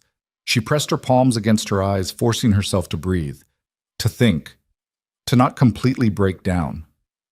After 10 minutes, the shaking stopped. After 20, her mind started working again. She examined the room methodically. The windows were indeed alarmed, small sensors visible in the corners. The door was solid oak with a deadbolt on the outside. No phone, no laptop, nothing she could use to communicate with the outside world. But they'd left her clothes, her old clothes from before she ran, including the black jacket hanging in the closet with a hidden pocket she'd sewn into the lining years ago. Avery reached inside and pulled out what she'd left there, a thumb drive, insurance she'd created when she was 16 and first understood what kind of man her father really was. Years of data copied from his private servers, financial records, communications with criminal organizations, evidence of money laundering, racketeering, political corruption. Everything she'd need to destroy him. She'd been too afraid to use it then. She wasn't afraid anymore. Avery tucked the drive into her bra, the one place they wouldn't search without her father's direct order, and sat on the bed, planning. Morning came with her father entering without knocking. Anthony Valine looked fresh and rested, wearing an expensive suit and carrying coffee, like this was a normal Tuesday. He sat in the chair by the window, studying his daughter with the same cold assessment he probably gave business investments. "You look terrible," he observed. "You kidnapped me and shot the man I love. Forgive me for not looking refreshed. Roman Vesper's alive." Anthony took a slow sip of coffee. "For now. Marcus pulled him out before my men could finish the job. Apparently his father still has some loyalty left, though I imagine that won't last long once he realizes his son's weakness nearly cost him everything." Relief and terror hit Avery simultaneously. Roman was alive, but barely, and still in danger. "What do you want from me?" she asked quietly. "The same thing I've always wanted. Obedience, compliance. For you to understand your role in this family and fulfill it without drama. My role is property. Your role is leverage." Anthony set his coffee down. "You're intelligent, Avery. You've always been intelligent. So stop pretending you don't understand how this works. We're not a normal family. We're a criminal organization. And in criminal organizations, every member serves a purpose. Mine is leadership. Yours is strategic alliance. Through forced marriage. Through advantageous marriage. There's a difference. Not to me." Anthony's expression hardened. "Then let me make the stakes clear. Victor Sarin is still very much interested in acquiring both you and the Vesper territory. If I can't deliver you married to Roman Vesper, I'll deliver you to Sarin instead. He's offered significantly more for you anyway. The only reason I haven't taken his deal is that the Vesper alliance was cleaner, less violent. So I get to choose which monster owns me. Yes, that's exactly the choice." He leaned forward. "You can marry Roman Vesper in 6 weeks and maintain some degree of autonomy within that arrangement, or you can refuse, and I hand you to Victor Sarin, who has considerably less interest in your comfort or survival. Which sounds preferable?" Avery's hands clenched into fists. "I want to see Roman." "Absolutely not. Then I refuse. Everything. The wedding, Sarin, all of it. You'll have to keep me locked in this room forever." "Don't be dramatic." Anthony stood, straightening his suit. "You'll come around. They always do. Hunger has a way of making people reasonable." He walked out, locking the door behind him. True to his word, no one brought food. Hours crawled past. Avery's stomach cramped with hunger. Her mouth went dry. She tried the water in the bathroom sink, but even that had been shut off. This was the punishment, the breaking. Her father had done this before. When she was 14 and tried to run away the first time. 3 days without food, 2 without water. Until she was weak enough to sign the documents he wanted, compliant enough to stop fighting. But Avery wasn't 14 anymore, and she'd learned a few things about survival. She pulled the thumb drive from its hiding place and examined it carefully. Inside was everything she needed, but she had no way to use it, no computer, no phone, no way to transmit the data to anyone who could act on it. Unless. Avery moved to the window and looked out at the grounds. Security cameras everywhere, guards patrolling, but in the distance, past the gardens, she could see the neighbor's property. The Hendersons. Old money family. 2 teenage kids who'd been Avery's classmates once upon a time. Kids who definitely had phones. She examined the window alarm more carefully. Standard magnetic sensor, the kind that triggered when the circuit broke. But if she could bridge the circuit while opening the window, keep the magnetic connection intact, the alarm wouldn't sound. Avery pulled a wire hanger from the closet and carefully bent it into shape. It took 40 minutes of trial and error, her hands shaking from hunger and adrenaline. But finally, she managed to position the wire so the magnetic connection held, even as she slid the window open an inch. No alarm. She opened it wider. Still nothing. The drop to the ground was 20 feet, enough to break bones if she landed wrong. But there was a drain pipe running down the side of the house just within reach. Avery didn't let herself think about it. Just climbed through the window, gripped the drain pipe, and started descending. Her arms screamed. Her hands slipped on wet metal. Halfway down, the pipe shifted, pulling away from the wall slightly.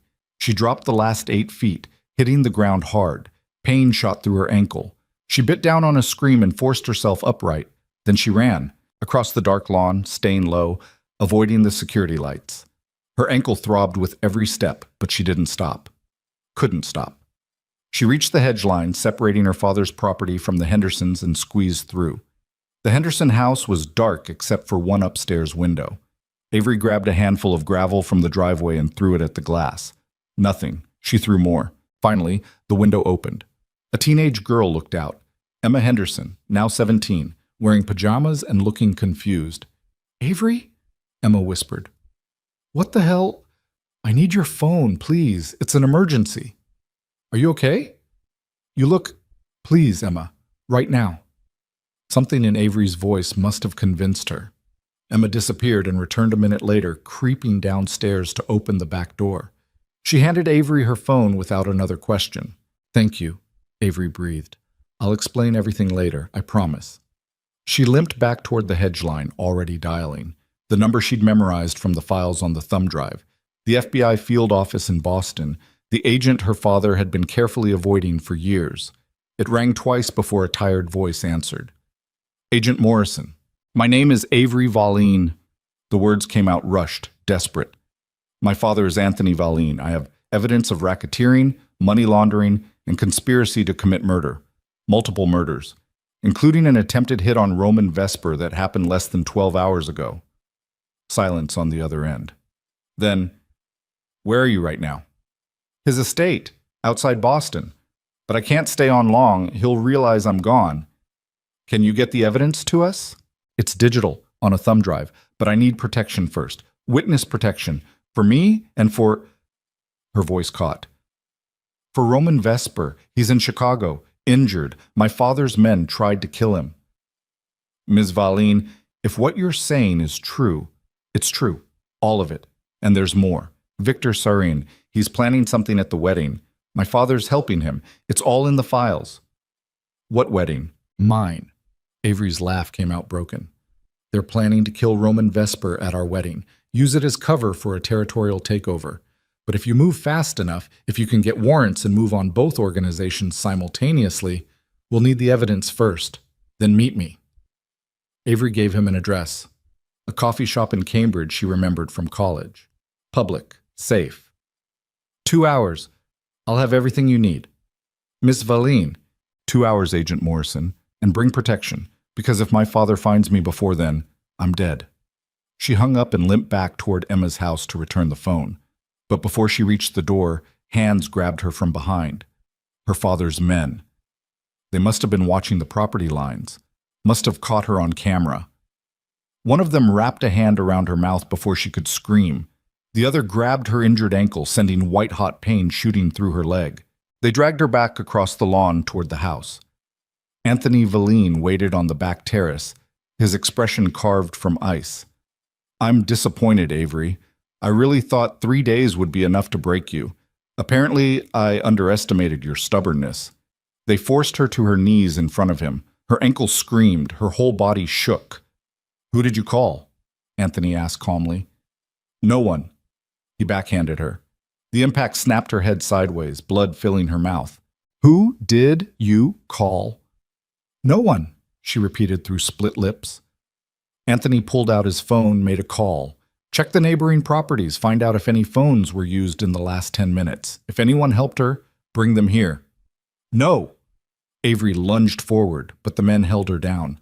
"Leave them alone. They didn't—" "Then tell me who you called." Avery's mind raced. If she told him about Morrison, he'd kill the FBI agent before the meeting happened. If she stayed quiet, he'd hurt Emma and her family. "I called Roman," she lied quickly. "Used a neighbor's phone, told him where I was, that's all." Anthony studied her face, trying to read the truth. "Roman Vesper can barely walk right now. Even if he wanted to rescue you, he's in no condition." "Then I guess it was a wasted call." He stared at her for another long moment, then nodded to his men. "Lock her in the basement. No windows, no light, and definitely no food until the wedding." "The wedding's in 6 weeks. Not anymore." Anthony's smile was cruel. "It's tomorrow. I've moved the timeline up. You and Roman Vesper will be married in a private ceremony with minimal witnesses. Then I'll decide whether to keep you alive afterward." Terror flooded Avery's system. "Roman will never agree." "Roman will do exactly what I tell him if he wants you to survive the next 24 hours. Anthony turned away, dismissing her. "Take her downstairs, and if she tries to escape again, break her legs. She doesn't need to walk down the aisle. She just needs to say, 'I do.'" They dragged Avery into the house, through the kitchen, downstairs that led to a wine cellar that had been converted into something darker. A cell. Concrete walls. Steel door. No light except what leaked in from the hallway before they slammed the door shut. Total darkness. Avery collapsed against the wall, her body shaking, tears streaming down her face. Her ankle throbbed. Her mouth tasted like blood. And somewhere in Chicago, Roman was probably getting the same ultimatum. Marry her tomorrow or she dies. She'd tried to save them both and failed catastrophically. Unless Morrison moved fast enough, unless the FBI could get warrants and mobilize before the wedding, unless— The door opened. A figure stepped into the cell. For a moment, backlit by hallway light, Avery couldn't see who it was. Then the door closed and a flashlight clicked on. Victor Sarin stood in front of her, smiling. He was younger than she'd expected, mid-40s, handsome in a cold, angular way, wearing an expensive suit and radiating the kind of casual violence that made her father look almost humane by comparison. Avery Valine. His accent was Eastern European, smoothed by years in America. "I've heard so much about you." "Get out." "I don't think so." He crouched down in front of her, studying her face like she was an interesting specimen. "Your father thinks he's in control of the situation, thinks he can marry you off to Roman Vesper and maintain his alliance with both families, but he's wrong." "What do you want?" "The same thing everyone wants: power, territory, control." Sarin's smile widened. "And you're the key to all three. See, if you marry Roman tomorrow, I lose my leverage. The Vesper family becomes untouchable through political connections. But if you die before the wedding, if Roman loses you permanently, he becomes unstable, emotional, easy to manipulate." Avery's breath caught. "You're going to kill me." "Eventually. But first, I'm going to use you." He pulled out a phone, started recording.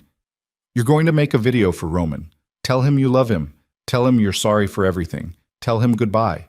And then tomorrow morning, right before the wedding, I'm going to send him that video along with proof that you're dead. The grief will destroy his judgment, and in that moment of weakness, I'll take everything he has. He'll kill you. He'll try." Sarin shrugged. "But grief makes people sloppy, and I've never been sloppy." He held up the phone, started recording. "Say hello to Roman, Avery. Make it good. This is the last time he'll ever hear your voice."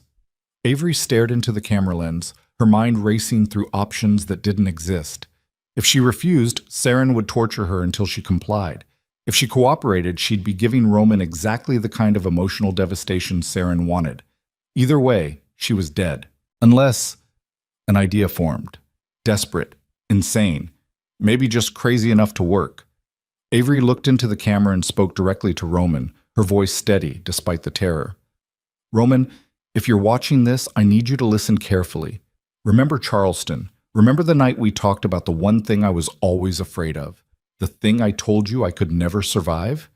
She paused, letting the words sink in. You said I was wrong. You said I was stronger than I believed, that I could survive anything, and you were right.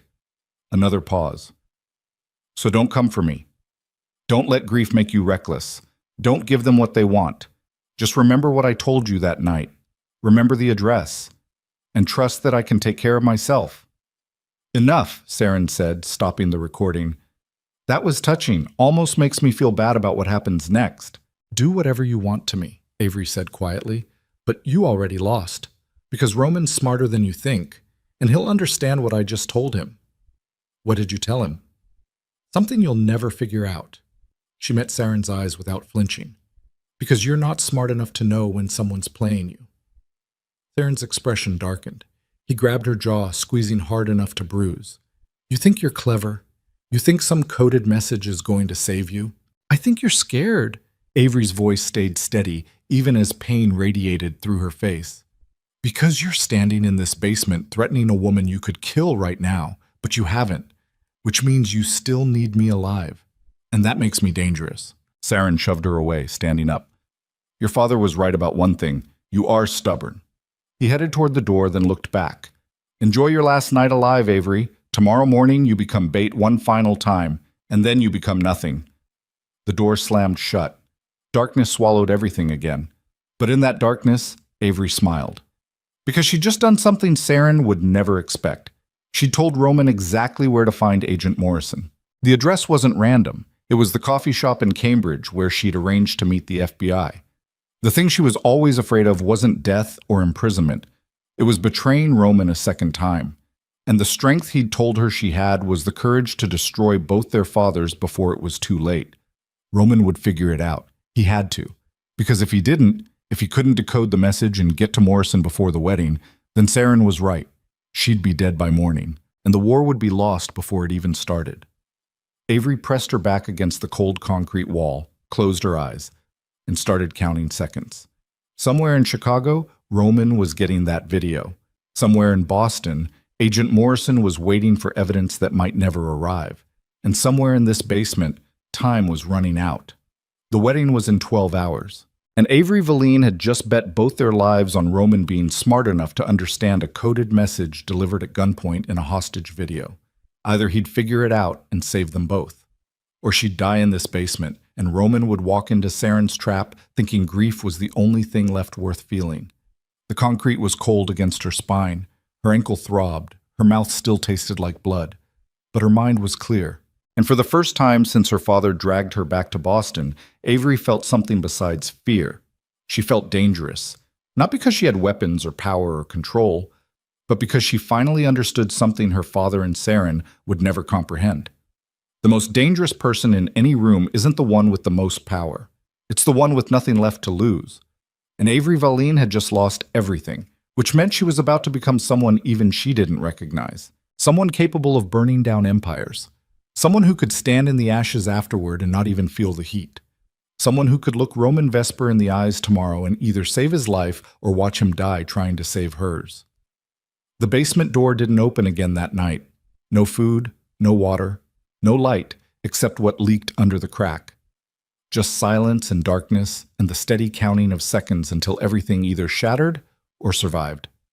Avery didn't sleep, didn't pray, didn't cry, just waited and planned, and became something her father should have killed years ago. A daughter who finally learned how to fight back. Dawn broke gray and cold over Boston. Avery heard footsteps upstairs around 6 a.m, heavy boots, multiple people moving with purpose, her father's voice giving orders, something about the ceremony starting at 10, about moving her upstairs to prepare, about making sure she looked presentable for photographs, like this was a real wedding instead of an execution dressed in white. The basement door opened. Two men descended, pulling Avery to her feet without gentleness. Her ankle screamed, but she bit down on the pain, refusing to give them the satisfaction of hearing her cry out. They dragged her upstairs into blinding morning light. Her eyes watered. Her body felt weak from dehydration and hunger. But her mind stayed sharp, focused on one single question. Had Roman figured it out? They took her to her old bedroom where a wedding dress hung waiting. White silk, elegant, expensive. Everything a bride should want. Avery stared at it with something close to hatred.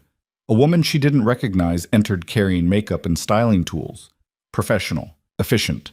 The kind hired to make damaged goods look pristine for important occasions. "You have 2 hours," the woman said without emotion. "Try to cooperate. It'll go easier." Avery cooperated because fighting would waste energy she needed for what came next. She let them wash her face, cover the bruises with makeup, style her hair into something beautiful. She put on the dress when ordered, standing still while they zipped it up the back. In the mirror, she looked like someone else entirely. A bride? A victim. A ghost wearing white. At 9:45, her father entered. Anthony Valine wore a tuxedo and cold satisfaction. He studied his daughter with the same expression he probably used to evaluate successful business transactions. "You clean up well," he said. "Go to hell." "After you." He gestured toward the door. "The guests are waiting. Small ceremony. Just family and necessary witnesses. Roman arrived an hour ago with his father. He looks worse than you do, if that makes you feel better." Avery's chest tightened. "You're really going through with this?" "Of course. The arrangement serves everyone's interests. Except yours, perhaps. But your interests stopped mattering the moment you betrayed me." He moved closer, his voice dropping. "Understand something, Avery. I gave you chances. Multiple chances. To comply. To accept your role, to stop fighting. And you refused every single one. So whatever happens after you say I do today, whatever Victor Sarin has planned, you brought it on yourself." "Sarin's going to kill me." "Probably." Anthony's expression didn't change. "But that's no longer my problem. I'm delivering you to Roman Vesper as promised. What happens afterward is between you, your husband, and whatever deals have been made without my knowledge." "You're selling me out. I'm cutting my losses." He opened the door. "Now walk, smile for the cameras, and try not to embarrass me one final time." Avery walked. Down the stairs, through the foyer, toward the back garden where they'd set up the ceremony. Her legs felt numb. Her heart hammered against her ribs. Every instinct screamed to run, but there was nowhere left to go. The garden had been transformed into something coldly beautiful. White chairs arranged in neat rows. Flower arrangements that probably cost more than most people's rent. A small arch covered in roses where a justice of the peace waited with a leather-bound book. And standing at the altar, dressed in black despite the bullet wound in his leg, was Roman Vesper. He looked like he'd aged 10 years in 3 days. His face was pale. His jaw was tight. His eyes, when they found hers, carried something beyond grief. Desperation. Marcus Vesper stood beside his son, expression unreadable. A handful of other witnesses filled the front rows, lawyers, advisors, people who existed to make this transaction legally binding. And in the back corner, partially hidden behind other guests, Victor Sarin watched with a smile that promised violence. Avery's father walked her down the aisle with his hand clamped around her elbow, like she might bolt at any second. When they reached the altar, he transferred her hand to Roman's without ceremony. Roman's grip was tight, trembling slightly. "Did you understand?" Avery whispered urgently. "Not here," Roman murmured back, his eyes flicking toward Sarin. The justice of the peace cleared his throat and began the ceremony. Standard words about love and commitment and choosing each other, words that felt obscene given the circumstances. Avery barely heard them. Her focus was split between Roman's face and the back corner where Sarin sat radiating menace. "Do you, Roman Vesper, take Avery Valine to be your lawfully wedded wife?" Roman's jaw worked. His eyes stayed locked on Avery's. "I do." "And do you, Avery Valine, take Roman Vesper to be your lawfully wedded husband?" Avery opened her mouth. Before she could speak, glass shattered. Federal agents crashed through the garden doors, weapons raised, vests marked FBI in stark white letters. Agent Morrison led the charge, his voice cutting through the sudden chaos. "Nobody move! Anthony Valine, Victor Sarine, you're both under arrest!" Everything exploded at once. Sarin's men pulled weapons. Marcus Vesper's security drew in response. Guests screamed and dove for cover. Anthony Valine grabbed for his daughter, but Roman yanked Avery behind him, shielding her with his body. "Get down!" Morrison shouted. Gunfire erupted. Roman pulled Avery to the ground, covering her completely. Bullets shredded the flower arch above them. Wood splinters rained down. Someone screamed. Bodies hit the ground, some diving for cover, others not getting up again. Through the chaos, Avery saw her father running toward the house, saw Sarin pulling a weapon and firing at the advancing agents, saw Marcus Vesper shouting orders while his men returned fire. "We need to move," Roman said urgently in her ear. "Now!" He hauled her upright, and they ran, crouched low, moving toward the garden's far wall while bullets tore through the air around them. Avery's wedding dress snagged on chairs and flowers. Her ankle nearly gave out twice. But Roman held her up, his grip iron hard despite his own injury. They made it to the wall. Roman boosted Avery over first, then followed, landing hard on his wounded leg with a gasp of pain. On the other side, they found themselves in the neighbor's yard. The Hendersons' property. Empty. Safe. Behind them, the gunfire continued. "The thumb drive," Roman said, breathing hard. "Do you still have it?" Avery reached into her bra and pulled it out. "I gave Morrison the address. Told him to meet me there. He must have figured out that you were the one who called." "Yes." Roman's expression was grim. "I decoded your message, went to the coffee shop, found Morrison waiting, gave him everything I had on both organizations, my father's records, your evidence, all of it. We had just enough time to get warrants and mobilize." "You saved me. You saved us." He cupped her face with shaking hands.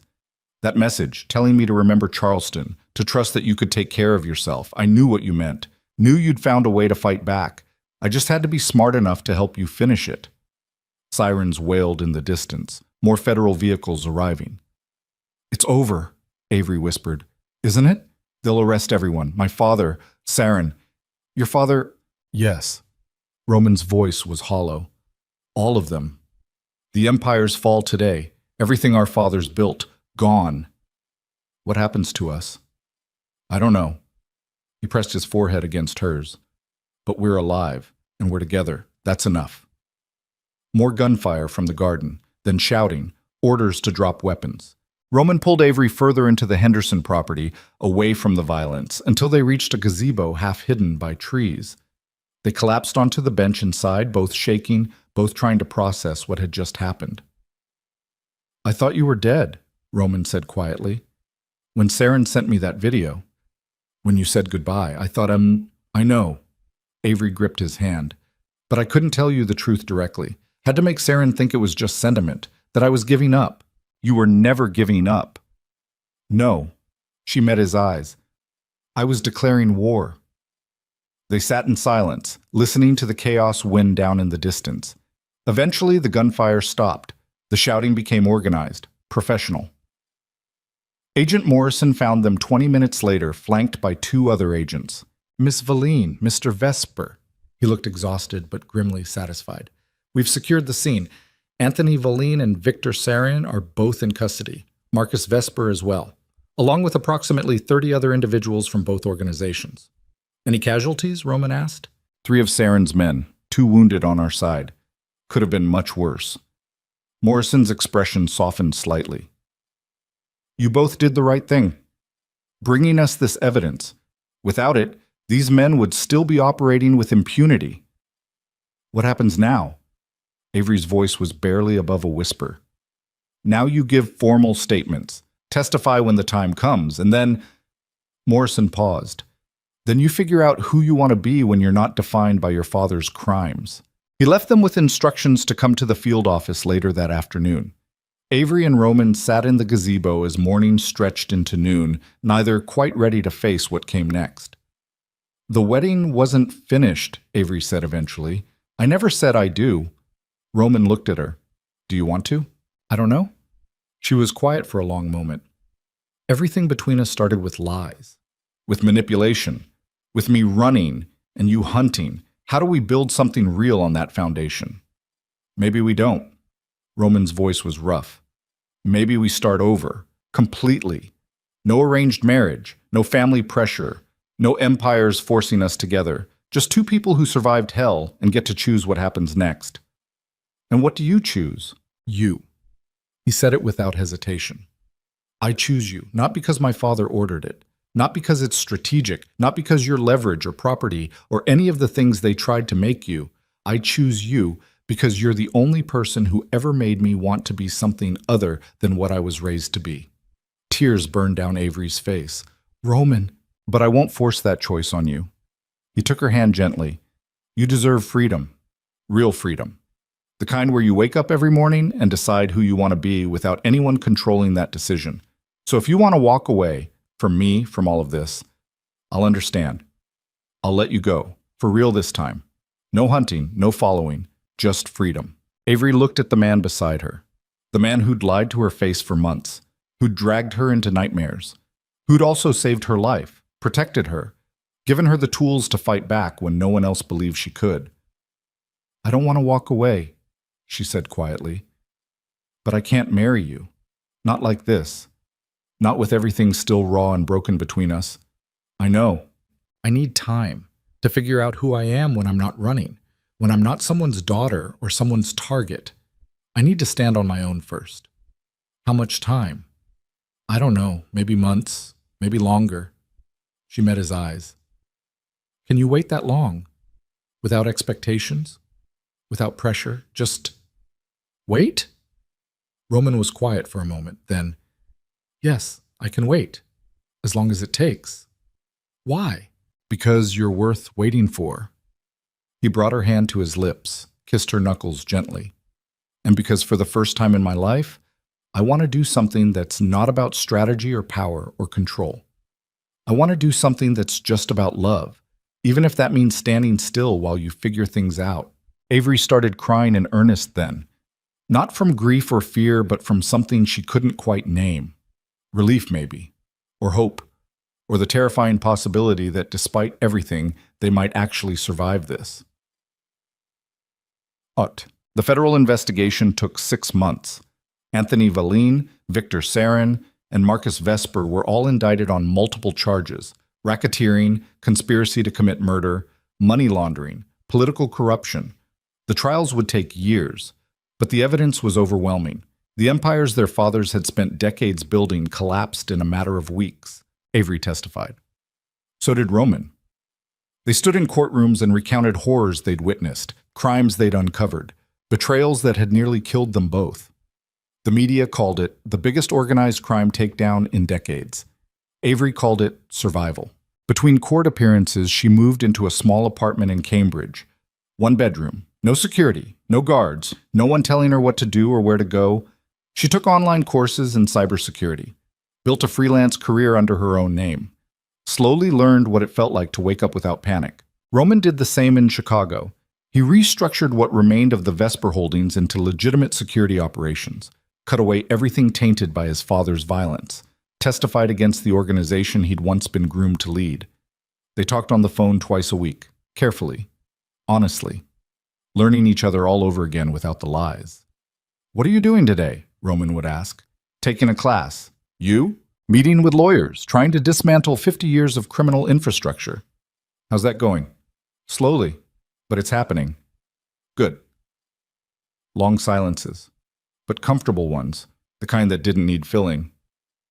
I miss you, Roman said once, about 3 months in. I miss you too, Avery admitted, but I'm not ready yet. I know, take your time. And he did. And he waited while Avery learned how to live without fear, while she built a life that belonged entirely to her, while she figured out who Avery Valine was when she wasn't running or hiding or fighting to survive. 8 months after the raid, Avery called Roman with a different kind of nervousness in her voice. I'm ready, she said. Ready for what? To see you, face to face, not as fugitives or hostages or people forced together by circumstance, just us. Silence on the other end. Then, when? This weekend? I'll come to Chicago, if that's okay. It's more than okay. Roman met her at the airport looking different than she remembered, less controlled, more genuine. He wore jeans and a plain shirt. His hair was slightly longer. His face carried lines that hadn't been there before, evidence of stress and trauma and rebuilding. But when he smiled at her, it was real. "Hi," he said. "Hi," Avery responded. They stood in the arrivals terminal, suddenly shy like teenagers on a first date instead of two people who'd survived hell together. "I wasn't sure you'd come," Roman admitted. "I wasn't sure either, but I'm here." "How do you feel?" "Terrified," Avery said honestly, "but also hopeful," which is new. Roman drove her to a small apartment overlooking Lake Michigan. Not the mansion, not the estate, just a modest place with large windows and secondhand furniture and nothing that looked like wealth built on violence. "This is where you live?" Avery asked. "For now. I'm still figuring out what comes next." He set her bag down. "I got rid of everything connected to my father, the houses, the cars, the businesses. Started over with almost nothing." "How does that feel?" "Lighter." He met her eyes. "Scary, but lighter." They spent the weekend rediscovering each other, walking along the lakefront, cooking simple meals in his tiny kitchen, talking about things that mattered and things that didn't, learning how to exist together without crisis forcing their hands. On Sunday evening, standing at the window watching sunset paint the lake in gold and purple, Avery finally said what she'd been holding back. "I forgive you." Roman turned to look at her. "What? For lying, for hunting me, for everything that happened in Charleston?" Her voice was steady. "I forgive you. Not because you've earned it or because enough time passed, but because I can't keep carrying that anger. It's too heavy, and I want to be free of it." "Avery, I'm not saying I forget, or that it doesn't still hurt sometimes, but I'm choosing to let it go. Because holding on to it means staying trapped in the past. And I'm done being trapped." Roman's eyes were wet. "I don't deserve that." "Maybe not, but I'm giving it anyway." She moved closer. "Here's what I know. We both made mistakes. We both hurt each other. We both did things we're not proud of, but we also both chose, at the worst possible moments, to save each other instead of ourselves. And that has to count for something." "It counts for everything," Roman said roughly. "Then let's start there." Avery took his hands. "Let's start with knowing we chose each other when it mattered most, and build forward from that instead of backward from the lies." "How do we do that?" "Slowly, honestly. Without pretending the past didn't happen, but also without letting it define everything." She paused. "I'm not ready to marry you, Roman. Maybe I won't be for a long time. Maybe I'll never want that kind of official binding, but I want to try. To see if we can be something real, something healthy, something that isn't built on fear or obligation. I want that too." He pulled her close, resting his forehead against hers. More than anything. They kissed then, slow, careful, like something fragile being handled for the first time. And for the first time since Charleston, it felt like a beginning instead of an ending. 2 years later, Avery stood in a small office in downtown Chicago, watching her company logo appear on the screen. Valine Security Consulting. Her company. Built from nothing. No family money, no criminal connections, just skill, determination, and clients who valued expertise over bloodline. Roman leaned against the doorframe, watching her with quiet pride. "How does it feel?" "Surreal."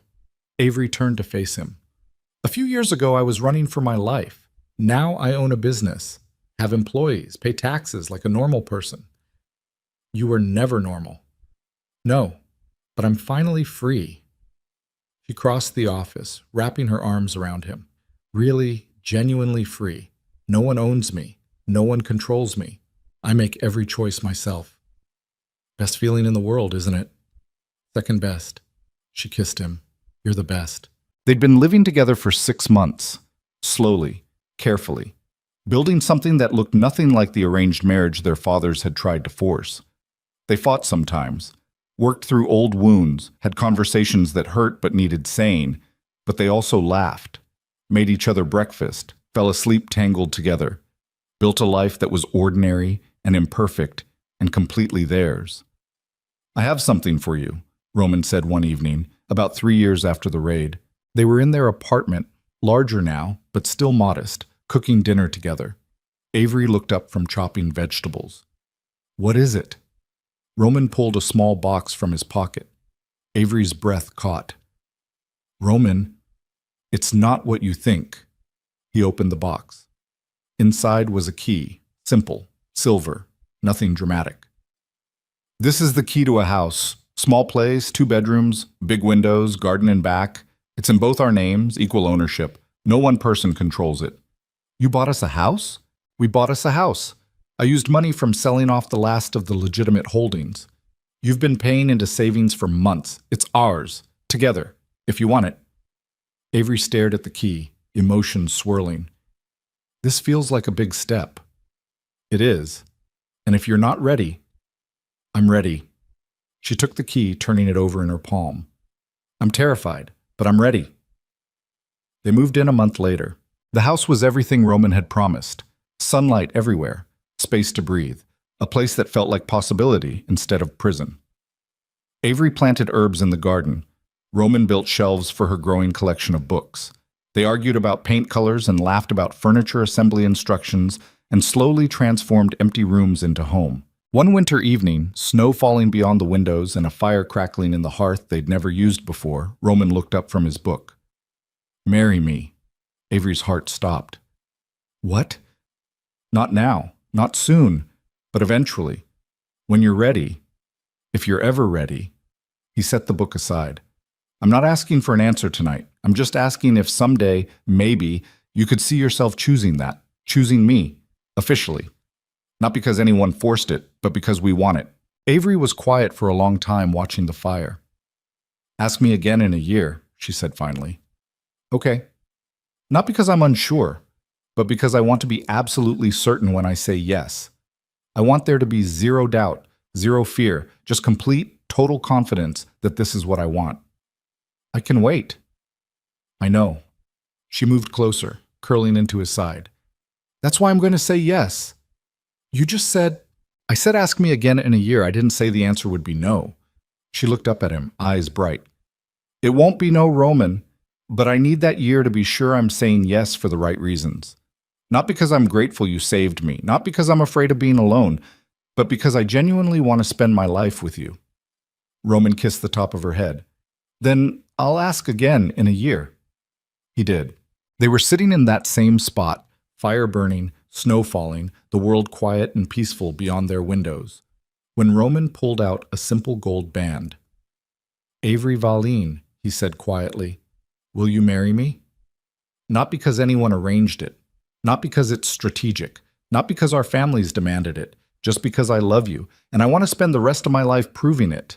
Avery looked at the ring, at Roman, at the life they'd built together, from ruins and trauma and impossible choices. Yes, she said, on one condition. Anything. We do it our way. Small ceremony, just people we actually love, no spectacle, no politics, just us, choosing each other. Finally, completely. Deal. They married in the spring in their garden. Lena stood as Avery's witness, tears streaming down her face. A friend of Roman's from his new security business stood as his. The officiant was someone neither of their fathers would have approved of, a woman who talked about partnership and equality instead of obligation. There were 12 people total. No federal agents this time, no gunfire, no betrayal waiting in the wings, just 2 people who'd survived hell choosing each other in daylight. When the officiant asked if Avery took Roman as her husband, she didn't hesitate. I do. And when Roman slipped the ring onto her finger, Avery finally understood what freedom actually meant. Not the absence of choice, but the presence of it. The ability to wake up every morning and decide who to be, who to love, how to live. The power to stand in the wreckage of everything that tried to destroy her and say, I'm still here, I'm still choosing, I'm still free. Years later, standing in that same garden with gray in her hair and laugh lines around her eyes, Avery would think back to the girl who ran from Boston with one suitcase and terror in her chest. She would remember the lies, the violence, the moment in that Charleston bar when a stranger called Cole changed her life forever. She would remember the basement, the wedding that never finished, the choice between saving Roman or letting him die. And she would understand that survival was never about running away from danger. It was about running towards something worth fighting for. For Avery, that something was Roman. Not because he was perfect. He wasn't. They both carried scars that would never fully heal. Both had nightmares about basements and gunfire, and fathers who saw them as assets instead of people. But they had each other, and they had chosen that again and again. Through trauma and healing, through fear and hope, through every moment where walking away would have been easier than staying. They chose each other, not because they had to, because they wanted to. And in the end, that made all the difference. The garden was quiet now, just Avery and Roman standing in the spot where they'd married years ago, watching their rescue dog chase butterflies across the lawn. "Do you ever regret it?" Avery asked. "Giving up the empire, the power, everything your father built?" "Never." Roman pulled her close. "I'd give it all up again, every time, if it meant having this instead." "This isn't much. This is everything." He kissed her temple. "This is waking up without fear. This is knowing that the person beside me chose to be there. This is building something clean from ruins. That's worth more than any empire." Avery leaned into him, breathing in the scent of grass and spring flowers and possibility. "We survived," she said softly. "We did more than survive." Roman's voice was quiet, certain. "We won." And standing there in the garden they'd built together, in the life they'd chosen instead of inherited, Avery finally believed him. They had won. Not through violence or manipulation or playing the games their fathers taught them, but by refusing to play at all, by choosing love over power, freedom over control, each other over everything. And that, more than any arranged marriage, any criminal empire, any forced alliance, was worth fighting for, worth surviving for, worth living for. The afternoon sun painted everything gold. The dog barked happily. Somewhere inside the house, a timer went off signaling dinner was ready. Ordinary sounds. Normal life. The kind of life Avery Valine had once believed was impossible. But here it was. Hers. Theirs. Hard-won and battle-scarred and absolutely perfect. She took Roman's hand and they walked back toward the house together, leaving the garden and its ghosts behind.